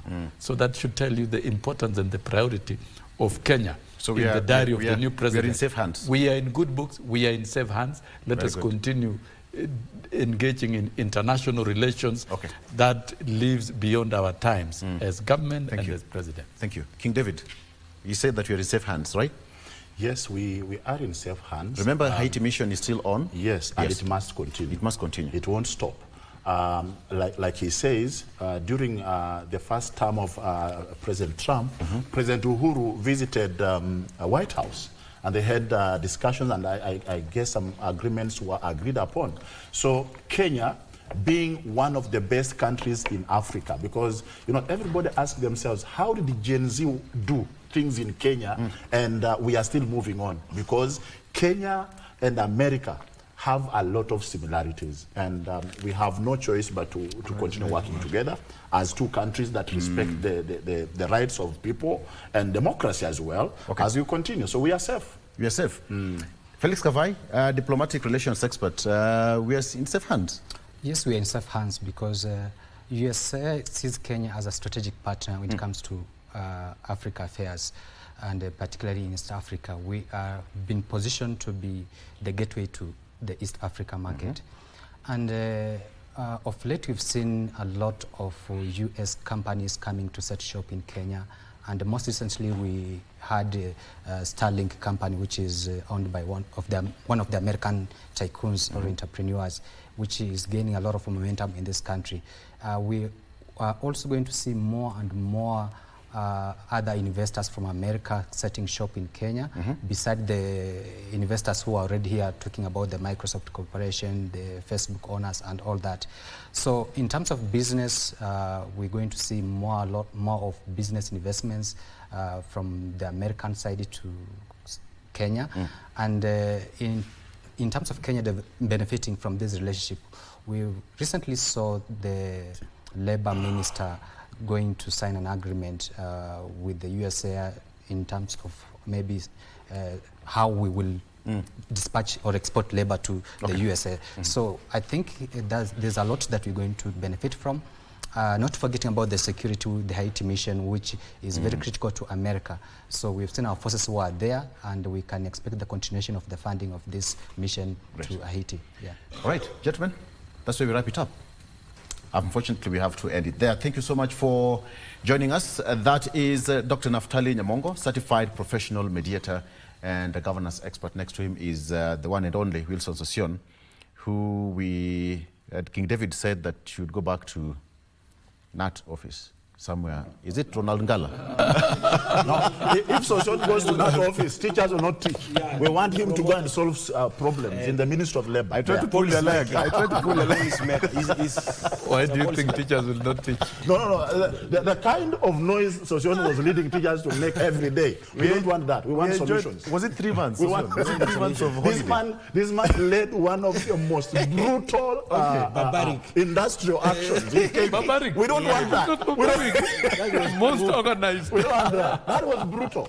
That was brutal. It caused problems in government. Was it 3 months or something? Well, how long was it? We want us to bring solutions. 36 days. This man. It delivered 54 billion shillings. And teachers are being chased out of class. It made teachers own home. Radicalization. It made teachers live happily. Teachers were radicalized. It is called organized action. We define the message. We want Sosion to bring mass action. We don't want him at NAT. We are sorry. If we ever hear Sosion going to NAT, thank you so much, King David Aluru. Asante sana. Felix Kavai. Asante sana. All right. Good morning, Kenya continues after this. My name is Victor Lo. Good morning. Bye-bye.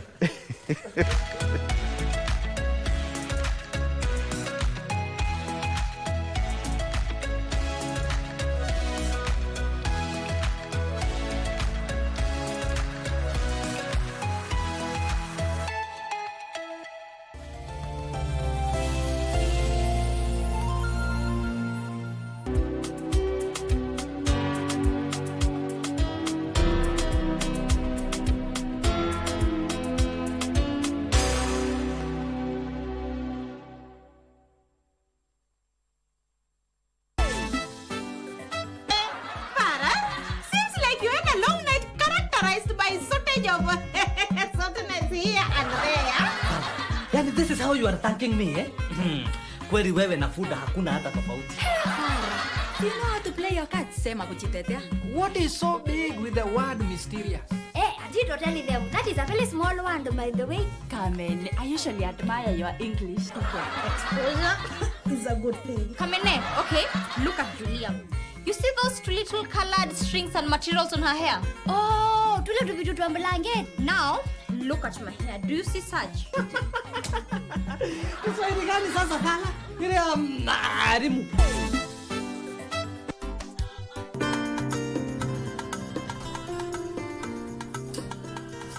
Wewe ni nani na unataka nini?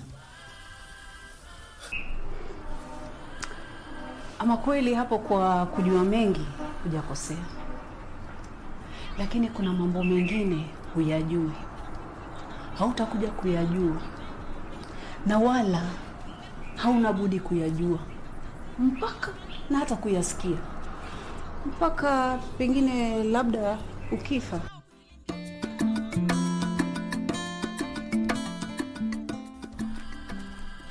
Felista, unabahati kuwa mimi ni mtu mpole na sipendi mshike. Leo hii kichwa chako na kiwiliwili ningehakikisha vimetengana. I never heard a music so sweet. I repeat. Wagwan, me brethren, big things are going. Remember, each and every Monday we have to shell down the place with nothing but the best of smooth reggae vibes in your favorite station. You know these things, man. Alafu kila Tuesday, kata simu tupo side, giving you Kenyan music from the 254. And of course, you can spice up your Wednesday by doing blazing hot hip-hop and R&B jams. We don't got no label. She say she want bottles. Vibes and vibes as we go all across Africa, Kenya, Nigeria, Ghana, all the way to Tanzania to give you nothing but the best on Afro Thursday. Make sure you make a date with us each and every single Friday with me, DJ_Liza Diva, DJ Cold, and me, Wanjiko. This is Club One Extra. Unanifanya nisikie kunyongwa. Hadija ai, nani especially ukisonga. Kwa nini waende kufunga biashara za watu?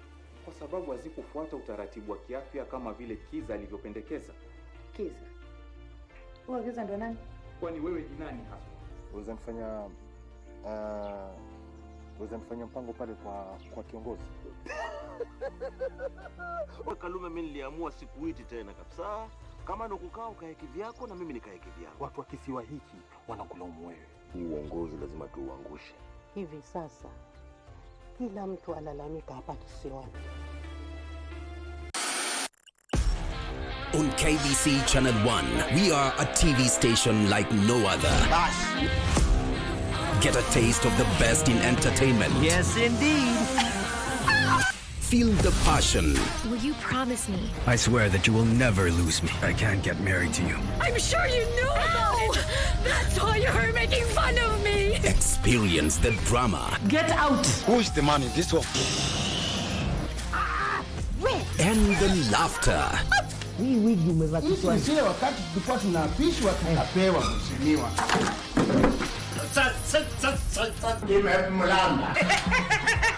Move to the beat.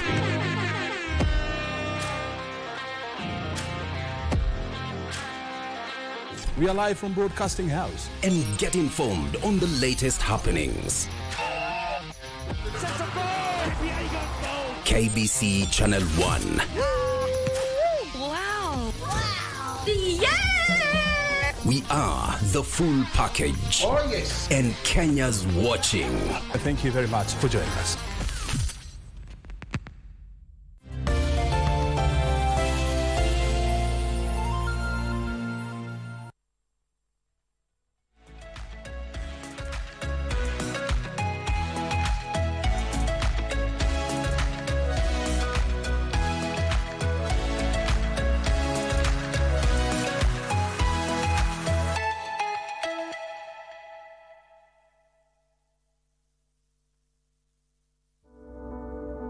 Found them, we released them. It's a way for the government to raise money. Deductions made on the employer's side and all remitted to the government. Taxes. The mention of the word taxation is a reminder to individuals and business persons of their mandatory role of contribution to finance government activities and public services. Taxes are eternal. We found them, we released them. Yeah? It's a way for the government to raise money in order to better serve its people. My perspective of taxes is spending part of your revenue as a business to give it to the government. As a HR professional, what also comes to mind is now statutories as well. So the deductions that are made from the employee side and the deductions made on the employer's side and all remitted to the government. In every fiscal year, the Kenya Revenue Authority, KRA, collects taxes directly or indirectly from the citizens through different ways, such as pay-as-you-earn, payee, domestic value-added tax, rental income tax, among others. The taxes are collected from our incomes. It's collected from charging licenses. Taxing businesses' revenues through VAT. When we go to the shop to buy something, there's some taxes we pay there. When I buy a car, there's some taxes to pay there.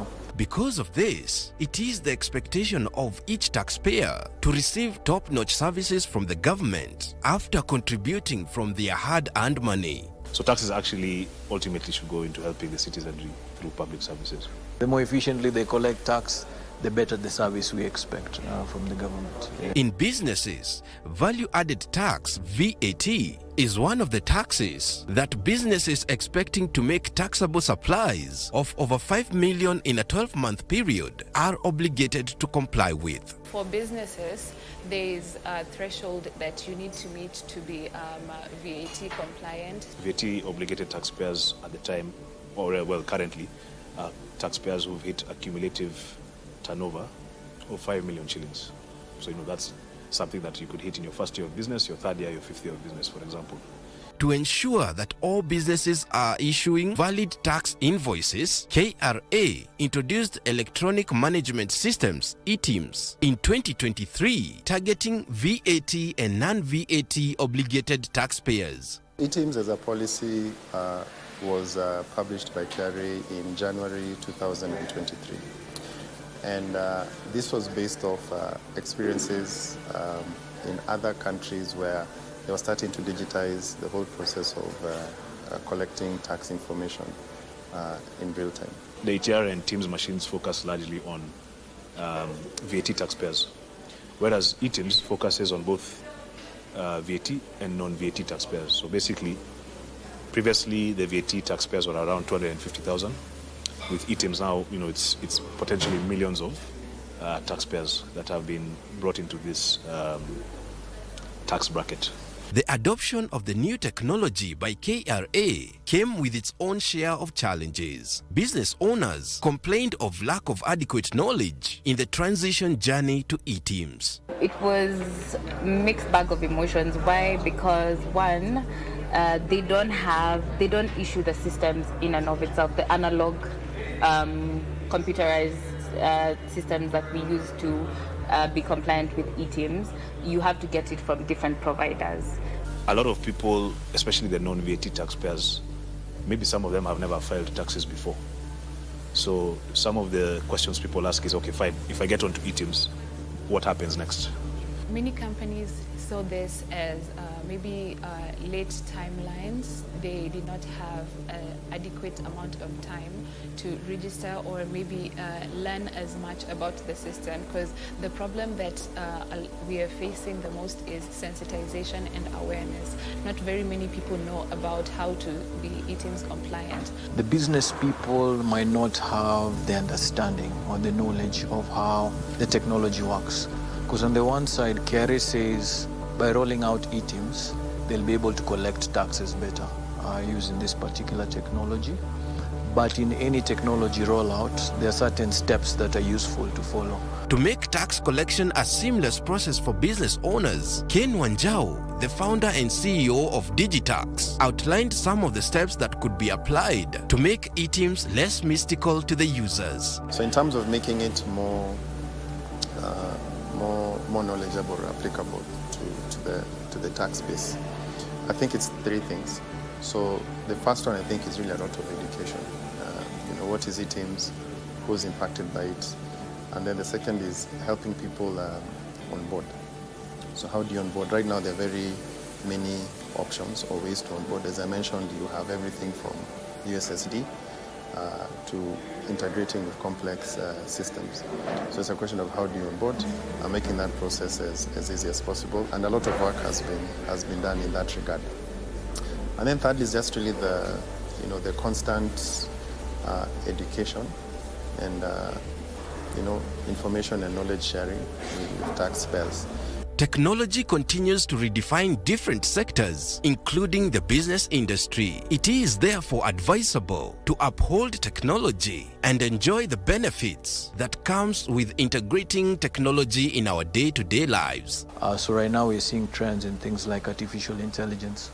Maybe we'll get to a point where you have an AI tool that you can tell, just issue for me that tax invoice. And so for the businesses, it's an advantage to be able to have technology doing as much of the processes required. It issues an invoices, sends out an email to the customer automatically. Actually, with e-teams, for very many businesses, it's probably the first big technology change they've had to do. They say, to whom much is given, much is expected, and therefore to the government, and more so the exchequer, use the money wisely. We need to be able to see changes. We need to be able to see improvements in the country, in the government, in Kenya as a whole. And this is in the different counties. So at this moment, I would say we are not at the position where we can confident. Not in a position to feel confident about where our money goes. When businesses see their taxes being put to good use, they will be willing to actually pay more taxes. I've had instances in other countries where taxes are up to 60%, but you can see the value add. Health is free, education is free, the roads are working, traffic lights are working, there are no potholes in the roads. So my message is, if the taxes can be used well, and we see that in our lives, people will not be shy about paying taxes. We'll happily pay our taxes, even high taxes, knowing that we're getting value add.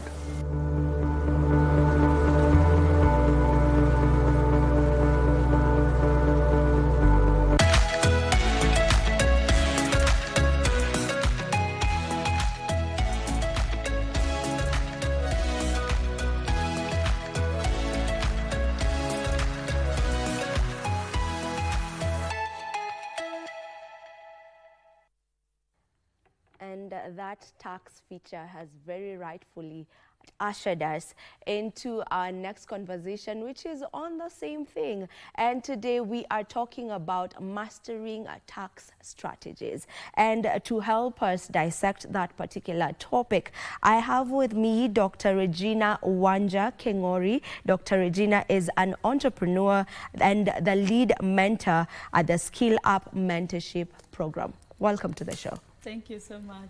We're glad to have you here. Thank you. Now, just for basic understanding, let's begin with you telling us what tax is. Okay. Yeah. All right. And that's a good question, and I'm so happy to be here this morning.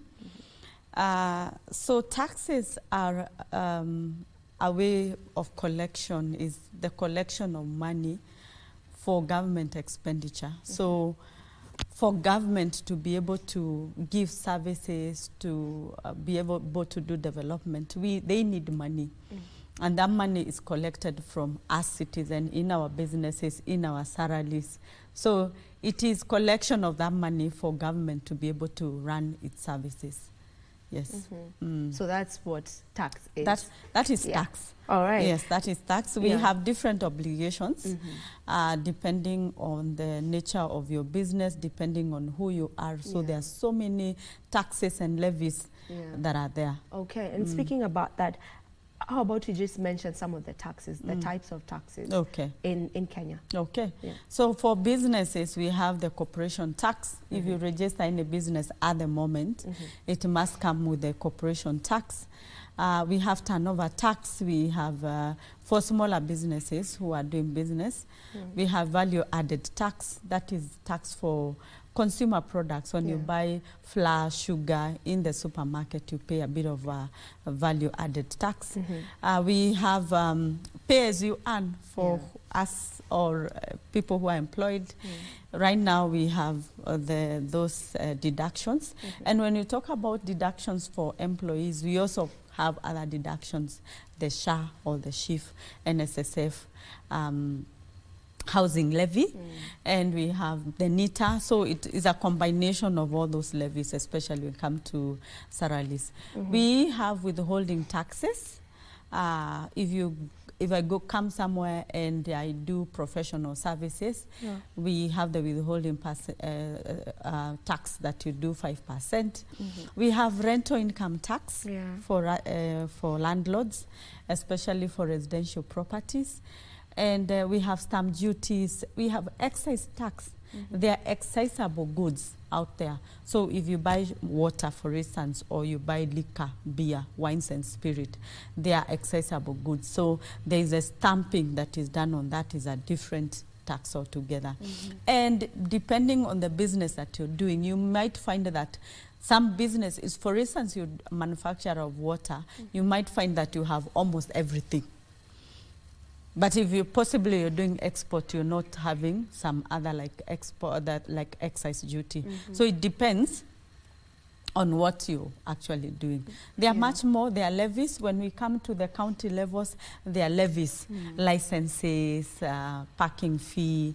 There's other levies. When it comes to the nature of business you're doing, there's NEMA. If you need those licenses, there is other licenses depending on your business. Yes. All right, and we have to agree that the topic of tax has been a hot debate. True. Of late. Yes. You know, everyone is talking about how they are really, you know, there are very high taxations around. I don't know, what has changed? Like, tax has been, you know, KRA has been, you know, collecting tax every fiscal year, every financial year. They do that. It's their mandate, it's what they're there to do. And everyone has a responsibility to pay tax. That is a given. But why is it that in the recent years, people have really been complaining about it? Okay. What do you think is the problem? I don't know if I want to call it a problem, but where is that gap? Why is it that people are really complaining about taxation right now? So taxation has been there even before independence. It was. I think right now is the advocacy and we talk about it a lot more than we used to do at that particular point. The other portion is that now people are knowledgeable. They are also seeking services.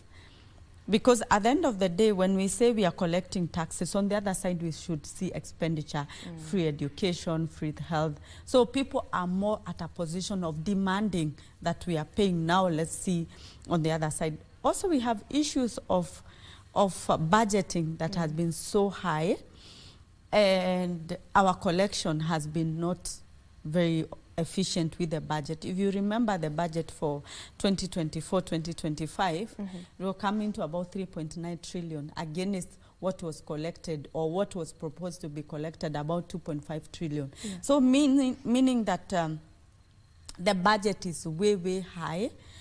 And because of that, there's a lot of push with more collection. So KRA is out there. They are more vocal about collection. They are doing more in audits. They are out there. They're even doing road shows. So the topic now becomes at everybody's mouth. If you ask children, they'll tell you something about taxes. If you ask the older parent, they'll still tell you something about taxes, unlike before. Yes.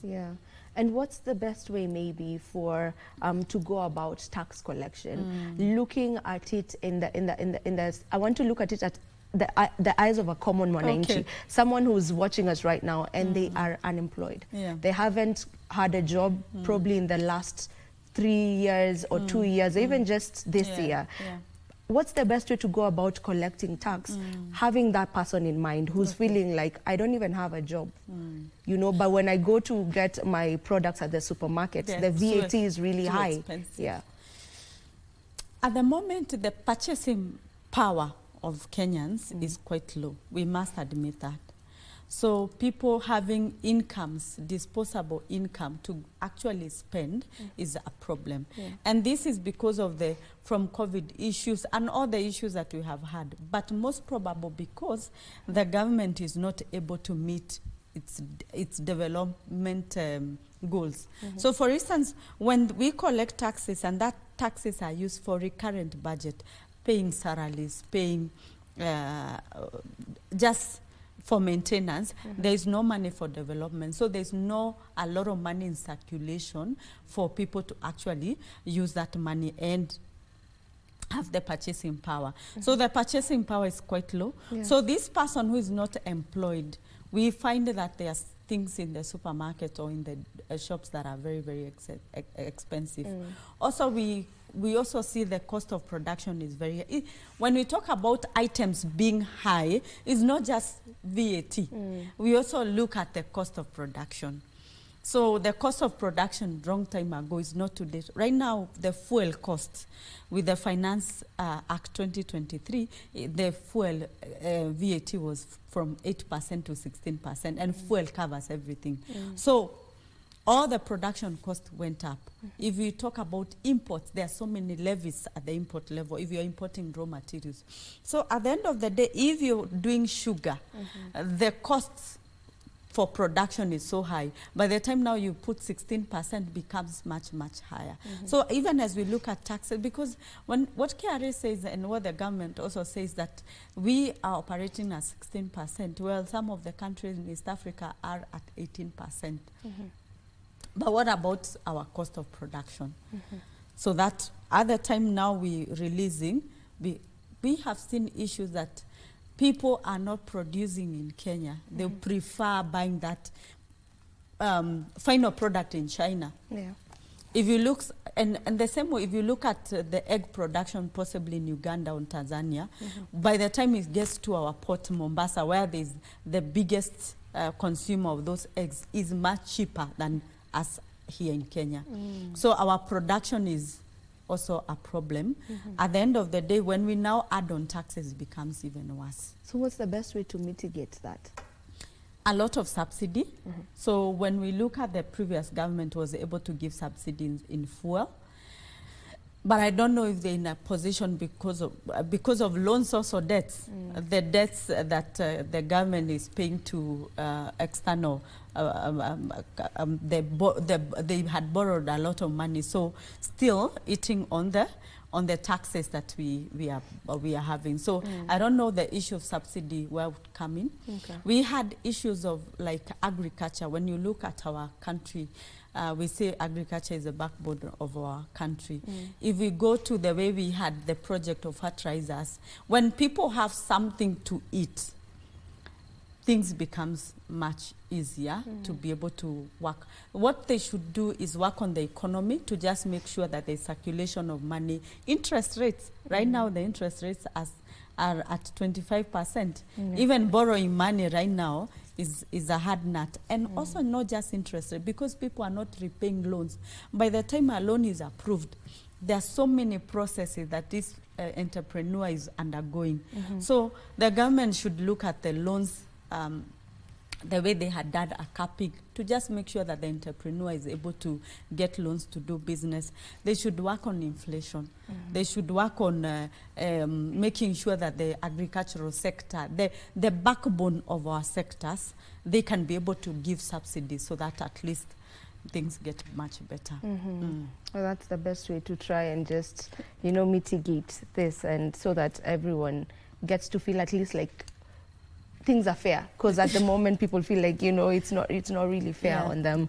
But anyway, so when you talk about tax compliance certificates, when you have a tax compliance certificate, what does that mean? Does that mean that you are a law-abiding citizen in the sense of you pay your taxes in time, or what does that certificate imply? The certificate is a very good concept. When you have it, it is good. It opens door for you if you want a loan, if you want to do a tender, when you need to show customer that you're compliant. It's a certificate, but it doesn't show that you're law-abiding. Okay. Reason being, most of the time we seek tax compliance when we are being requested for. So when you go to a bank and they ask you for a tax compliance, that is the time you go to get it. But you might be having tax arrears in the system and request KRA for a tax compliant, and they can give you. The other thing is that most of our returns are self-assessment. We sit down, we do it ourselves. We do the VAT, all the returns we do self-assessment. So at the end of the day, KRA is supposed to come back and confirm whatever return you've been able to file. So you might be doing your filing very well, and you don't have arrears, you have a tax compliance. But the day they will come to do an audit, they find that you have so many issues, and actually you have a lot of taxes you've not paid. Yes. So it does not certify that you have been paying your tax? Not at all. Okay. Yes. So if you have a tax compliance certificate, you should not be comfortable like, okay, I've been paying my Not taxes. unless you've been audited. Yeah. Especially audits. When you're audited and you're given letter of finding, then you can. Then you can. All right. So my next question is on tax filing. I wish we were taught how to file our returns in school, because I am sure even the Gen Zs in this place, you know, they're looking at me. Many people don't know how they're supposed to file their tax returns. So maybe, I know we should be taking a break any moment now, but if you can just get into how should one file their returns. Yeah. So there's so many ways, especially when you're talking about filing returns, we're talking about individuals. When we talk about companies, that's a different engagement, because for company or advocate, you have a tax consultant who can do that. For individuals, when you interact with the iTax, I don't know, it's because as we interact with the iTax so much, so we find it very user-friendly, but I know for people who've never interacted with it, it has a challenge. First of all, KRA, if you go to KRA portal, they even have videos of how you can do a return, especially as an individual, even filing a new return, they show you. Also, we also found as a company that there are so many challenges of tax training, tax education out there. So for us as a company, we do webinars every month to just make sure that you learn about and those are some of the things that we talk about, understanding iTax and making sure that you can be able to see your ledger, be able to file, even open and be able to get your own tax compliance. But when it comes to company filing, that is very sensitive. I'll ask you to hold that thought, and then we'll come back and pick it up from there. Right now, let's take a short break. We'll be back in a moment.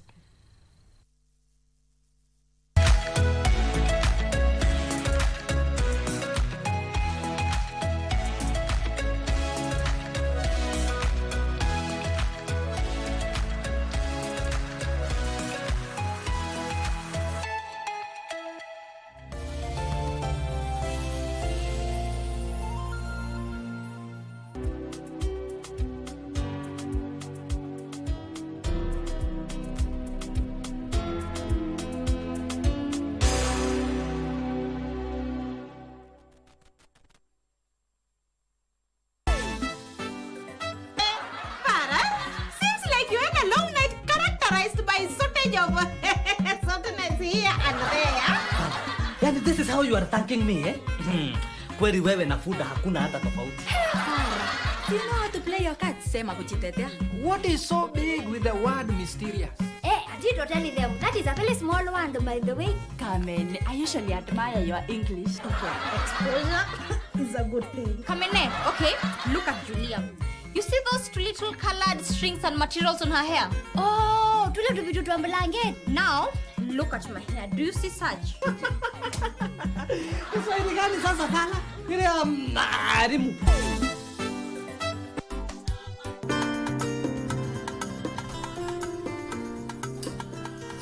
Wewe ni nani na unataka nini?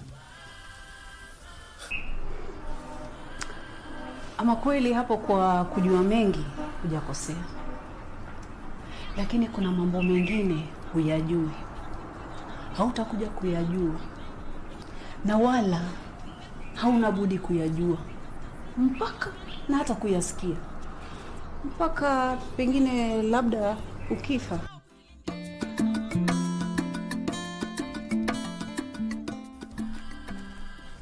Felista, una bahati kuwa mimi ni mtu mpole na sipendi mshike. Leo hii kichwa chako na kiwiliwili ningehakikisha vimetengana.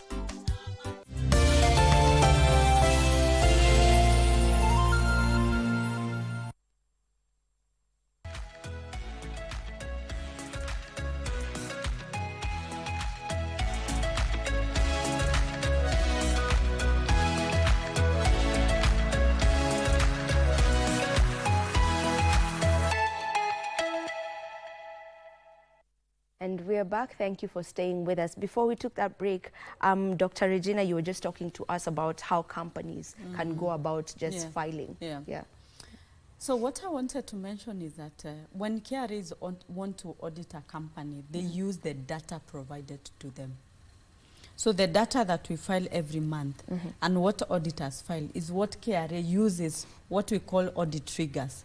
To just look at your numbers are not okay, so that they can. It's one of the areas they really check. We call it data-driven audit. So for a company, they have to get a sound tax consultant, and not just an auditor, a sound tax consultant to make sure that the filing is done properly. Otherwise, the issues that are provided there can be so many, and you cannot say, I did not file. Yeah. Or you tell them, I did not know the person who was filing is not competent. You cannot say that. So, and then the moment we do we file, we have an original return. When you do an amendment, the amendment is still on the system. So even KRA can be able to judge and say what is the difference between the original and the amendment and what are the issues. Yes. All right. So it's a sensitive place. Companies should be able to get a tax consultant for that. Well, I want us to go back to the taxes, maybe types of taxes. I don't know if you mentioned this, but are there tax implications for income that is earned from investments, say my dividends? Yeah. So when we do dividends, we have a withholding tax that is final tax. So depending on the investment that you're doing, we can be able to advise you on each and every one. But for dividend, it has a withholding that is final tax. Yes. Okay. All right. Now, on tax brackets, tell me a bit about tax brackets. How do we go about tax brackets? Yeah. Okay. For someone who is employed, there is the graduated scale. So there's a 20%, 25%, 30%, 35%.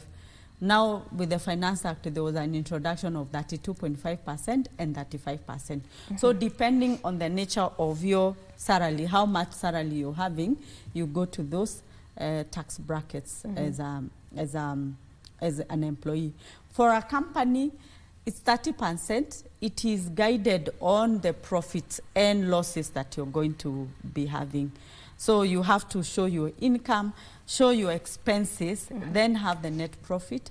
Then that net profit is done the 30%. If you're a small business, you can opt for something we call turnover tax. It's a final tax also. And you do it on a monthly basis. It's tagged on your sales. So if you do a sales of $1 million today, you do 1.5%. And the other portion that I would want to caution people who are doing turnover tax is the affordable housing levy. I believe around last year, when the affordable, there was an amendment done for the affordable housing levy that said the landlords and the businesses, especially business who are doing turnover tax, they should also pay the affordable housing levy. So you do the 1.5% turnover tax, you also do 1.5% affordable housing levy. If you're doing the monthly rental income tax, so these are residential property, the property that we see. The rent collected, 7.5%. On gross rent. So if you collect 300,000, you do 7.5% and you pay the monthly rental income tax. And then you also pay 1.5% of that gross rent on the affordable housing levy. So there are so many taxes there. So sometimes when it comes to people who have this property or these businesses, the tax advice is very, very important for them to be able to be guided properly. All right, I hear you on that. Now, there's the technology transition, which now brings in eTIMS. Yes. Which I feel like most people sort of were complaining on how the process on eTIMS is just hectic. Yes. Just tell me about eTIMS. eTIMS was introduced, and it was introduced because we had the ETR, the old ETR, had a lot of issues, especially on fraud. So we had issues of invalid invoices. People would buy invoices. And because how VAT works, it works on sales and purchases. So when you sell on this side, you have purchases on this side. You bring them together. So you had VAT on your sales, VAT on your purchases. You bring them together, and then you pay the value added tax. So because you're having a lot of sales and you don't have purchases, people would go out there and look for purchases in the illegal formula. So there was a time that they did a matching that said, if I'm a buyer, if I sold to you and you bought from me, that invoice that I gave you, because you're also going to put it on the system, it's the same invoice I should be having. Same amount, same date, same invoice number. But when we did the matching, the KRA found that only 25% could match. So there was a lot of inconsistency and a lot of issues around ETR. And that necessitated the eTIMS formula. eTIMS sends KRA information on real-time basis. So when you do your sales, KRA sees that sale, actually within a day. When you do your purchases, when you have your purchases, you give your supplier their PIN. They also input the same data. So KRA is able to view how much your sales are on their side without you even filing, and how much are your purchases. At the end of the month, you're just looking at the populated data they have given you. You counter check it. If it is correct, you just say file. How accurate is it? Very accurate. I can say they've really tried. Although this year, since we had the Gen Z issues, the outer population is not working as they had purposed, because also we had the case to call the Finance Act 2023 invalid, but it was reinstated this October. I guess because of those issues, there was a lot of now delays. But in the instances when the outer population came in, it was working very well. eTIMS is in so many formula. There's eTIMS USSD, where you just say *222#. And there's a eTIMS portal, where you go to iTax portal. And there's also on eCitizen, you can do it on. There's client, where you just download it on your laptop, or you buy a machine. There's the integrated way. Actually, there are so many citizen, from the lowest mama mboga to the biggest of the company. So they have incorporated, because the idea was to let all businesses in Kenya to be under eTIMS. This eTIMS was pushing compliance to the next level, because the moment you transact with this system, you cannot hide yourselves. So it was a very calculated move to just make sure that they are able to monitor all our businesses. Of course, it brought a lot of fear for business people. So they're like, do I need to do black market? Issues like, how can I transact in cash now came in hand? Can we buy in cash and not do business out of the system? So those are the issues, and KRA should look at it and see how do they benefit out of this system, so that you don't also lose business because of having a system that is there. But eTIMS is supposed to be working that way. You've touched on one not losing business because of this system. And around, I think, a month or 2 months ago, I'm not sure, I stand corrected, around probably 2 months ago, content creators were online complaining about eTIMS, you know, and the fact that they are not able to work on it, you know, like they lose businesses simply because they cannot, you know, get into the eTIMS and just, so when you're telling me it's actually working, so that I just want to refer to that because I saw most content creators just going online and complaining about it. And they were not saying they don't want to do that. They don't want to pay their tax and whatnot. They were just complaining about the fact that it is not working. They can't find their way around it. Okay. Yeah. Okay. So operating eTIMS is very easy. Even the USSD is very, very easy.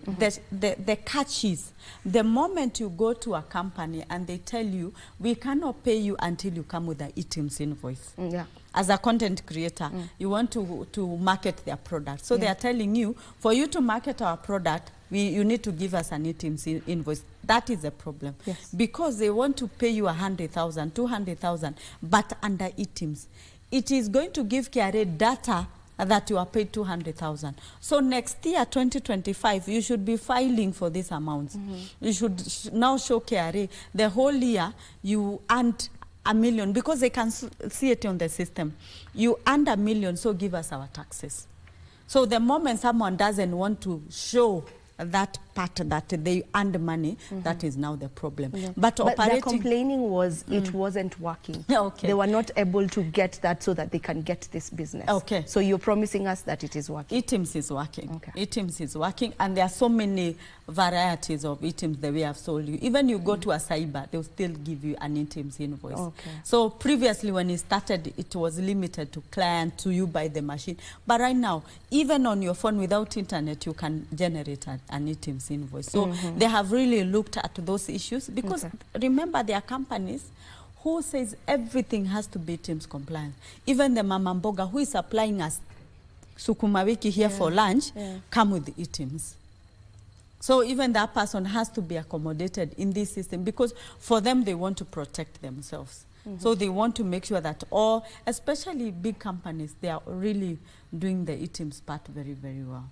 Yes. But now the catch is that the moment you register, next year you have to show, it will show you earned money, so give us the taxes. Even you today, if someone tells you, oh, if you need to do this MCing job, give us an eTIMS invoice. Put it at the back of your mind. You have to do a return for that money. For that. And possibly pay taxes. Yes. Okay. Now we understand that more. Yes. But maybe what tax strategies should one consider at different stages of their lives? Okay. Yeah. So for instance, if you're doing a small business below 5 million, I always had, doing a business in Kenya is a tall order. Yeah. Convincing customers, getting your product out there, social media, doing a business in Kenya is quite something, because we having consumers also who are very knowledgeable. Before they buy your product, they do not just buying it for the sake. They have looked for other buyers. They bargain. So for someone who is doing business below 5 million, concentrate on doing your business well. The only taxes that you can pay at that particular point is corporation tax, because when you register a business, it should come with the corporation tax. If you do a business name, it is tagged to your personal PIN, and you should also declare that business income. So for you, it is bookkeeping. Show your sales, and then have a system that you can be able to track your expenses. Also, it will help you know the growth of the business. So for you, it is bookkeeping. Keep your books properly, that at the end of the year, when you're going to show your business income, you can show this is my profit. If you made a loss, you can be able to show a good loss, and with your documentation that is properly done. For companies that are above 5 million, most of the time you find our companies are vatable. Most of the items that we sell in Kenya are vatable. At that point is that when you start doing the vatability, apply for VAT. It's very important. If you at that threshold and you're selling vatable goods or services, register for VAT. And if you have employees, and remember, a business owner is the first employee of the company, register for pay as you earn. So you also register for pay as you earn. And at that point where you're at 5 million turnover, why don't you have a tax consultant who can help you now? And in case you need to ask a question, you can ask a question. They can look at how you're doing your books. For the longest that I've done tax issues, I found that most of us, our biggest problem is on documentation. Even when KRA comes, because it is evidence-based, they come with a demand of 20 million. The only way you can work on it is documentation. When they say your sales was 50 million, but yours was 40, it's showing them, this is my sales ledger, this is my bank statement, these are my invoicing, and it is 40, not 50. So most of the people don't have that document. We're just running businesses up and down. By the time you even think of now incorporating an accounting software, having an accountant, it's 5 years down the line. But remember, when audit is happening, it happens from 5 years backward. So it will even capture that day that you did not have those bookkeeping, and you find the taxes that the KRA will raise will be for the years that you did not put your books together. So I encourage especially entrepreneurs who are building businesses and businesses where you want to scale, make sure that from the onset you keep putting your documentation properly. Okay. Yes. Okay. And what tax laws should everyone enlighten themselves on? Yeah. Okay, right now we are having a lot of debates about taxes, about levies, about everything. So depending on what you're doing, and depending, if you're an employee, understanding the strategies that there are strategies also for employee. If you get a mortgage, if you get an insurance, those pension, if you get the housing schemes, those ones, the money that you save, whether it's education policy, those policies, there is a percentage of our tax relief. So depending if you're an employee, how can I be able to reduce my pay? Remember, for you, we are having so many, we are having the pay, SHA, the rest. So how can we minimize that? So an employee, you're really on that point. So for companies also who give, because also I've seen it as a problem, who give benefits, if you're giving bonuses, a car, a house, allowances, being able to understand the tax element of all these benefits. Because sometimes you find you stayed for 5 years giving these benefits, you did not tax them properly.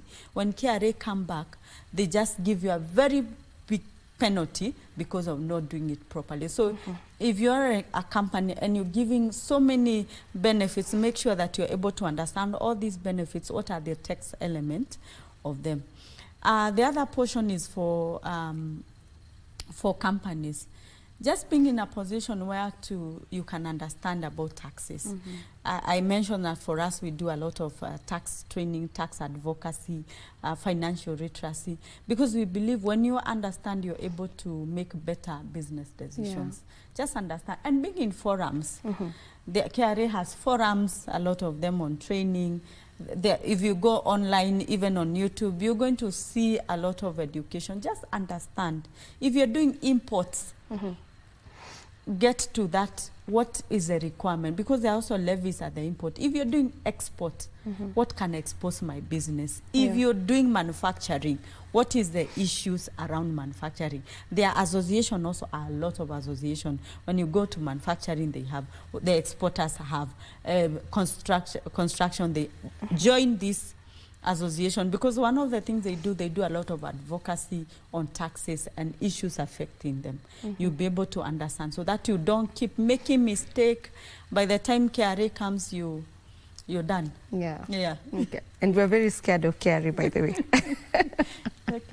All of us as Kenyan citizens, well, we're really scared of KRA. But anyway, I want us to bring this discussion to a close. And there's something you mentioned, and I feel like maybe you can close with that. That there are strategies to reduce taxable income within legal limits. Yes. They are there. Yes, they are there. Okay. For income tax, there are so many benefits. There are so many incentives out there. If you're building, there's the industrial building, capital allowance. There are a lot of capital allowances for machinery buying, building, a pack house, building an industrial building. There are so many capital allowances. For businesses that are going that level, it is very important to ask. We have others for income tax. We have others like acknowledging interest income. We find interest expense when you pick a loan, there's that interest expense is an allowable deduction. Bad debts, I find so many companies have issues with bad debts. But bad debts, they are also allowable expenses if you're able to demonstrate that you tried to recover without success. So for us, when we come into you, we can be able to advise that this is how you can be able to do your strategy. When it comes to VAT, there are others also. For instance, when it comes to VAT, if you're having a lot of turnover, being able to see how you purchase, planning on how you purchase, how you do payments is very, very important. So for someone who is having so many turnovers per month, we can be able to guide them on how to leverage on VAT. Okay. For someone who is building a commercial building, if you go around Nairobi, those commercial spaces are VATable. And VAT for commercial property is very expensive because you don't have purchases on a daily basis. So for someone who wants to put at that building, they can register for VAT early. So you keep piling a credit. By the time you start renting out, you use that credit. You can even use it for a year, 2 years without paying VAT. So those are some of the things we talk about. When we come for pay as you earn, I've mentioned now those are benefits for the employee. So and you can study and even guide your employee. If we go get a mortgage for everybody, we reduce this with these percentages.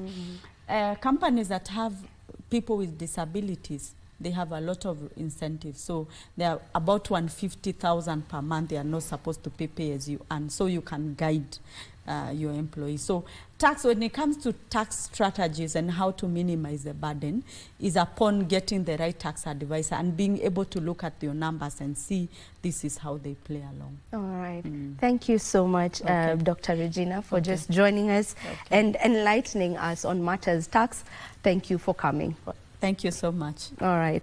That was Dr. Regina Wanja Kingori, and we were talking about mastering tax strategies, and she's gotten to enlighten us on quite a number of things. I believe that this was an informative conversation, and this is where we get to end Good Morning Kenya for today. My name is Vivian Degwa. Coming up next is the Senate proceedings. See you tomorrow, same time, God willing.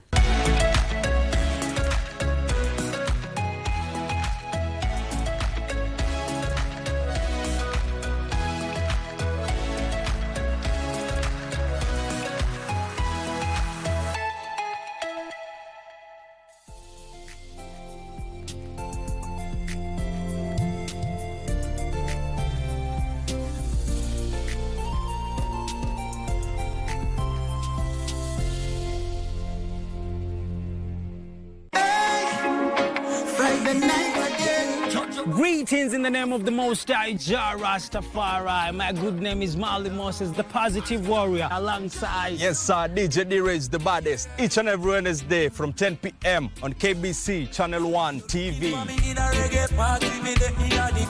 Tunakuletea the biggest reggae party in 254 in a yard extra. Extra niceness of reggae music. Extra dose of entertainment. When the thing is nice, we have to do it twice.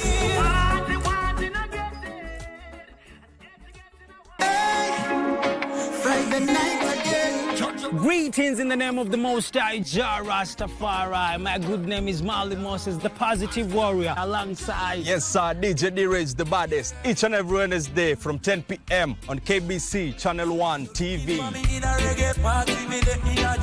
Tunakuletea the biggest reggae party in 254 in a yard extra. Extra niceness of reggae music. Extra dose of entertainment. When the thing is nice, we have to do it twice. Kwa nini waende kufunga biashara za watu? Kwa sababu hazikufuata utaratibu wa kiafya kama vile Kiza alivyopendekeza. Kiza? Wewe Kiza ndo nani? Kwani wewe ni nani hasa? Unafanya mpango pale kwa kiongozi. Kalume, mimi niliamua sikuiti tena kabisa. Kama ndo kukaa ukae kivyako na mimi nikae kivyangu. Watu wa kisiwa hiki wanakulaumu wewe. Uongozi lazima tuuangushe.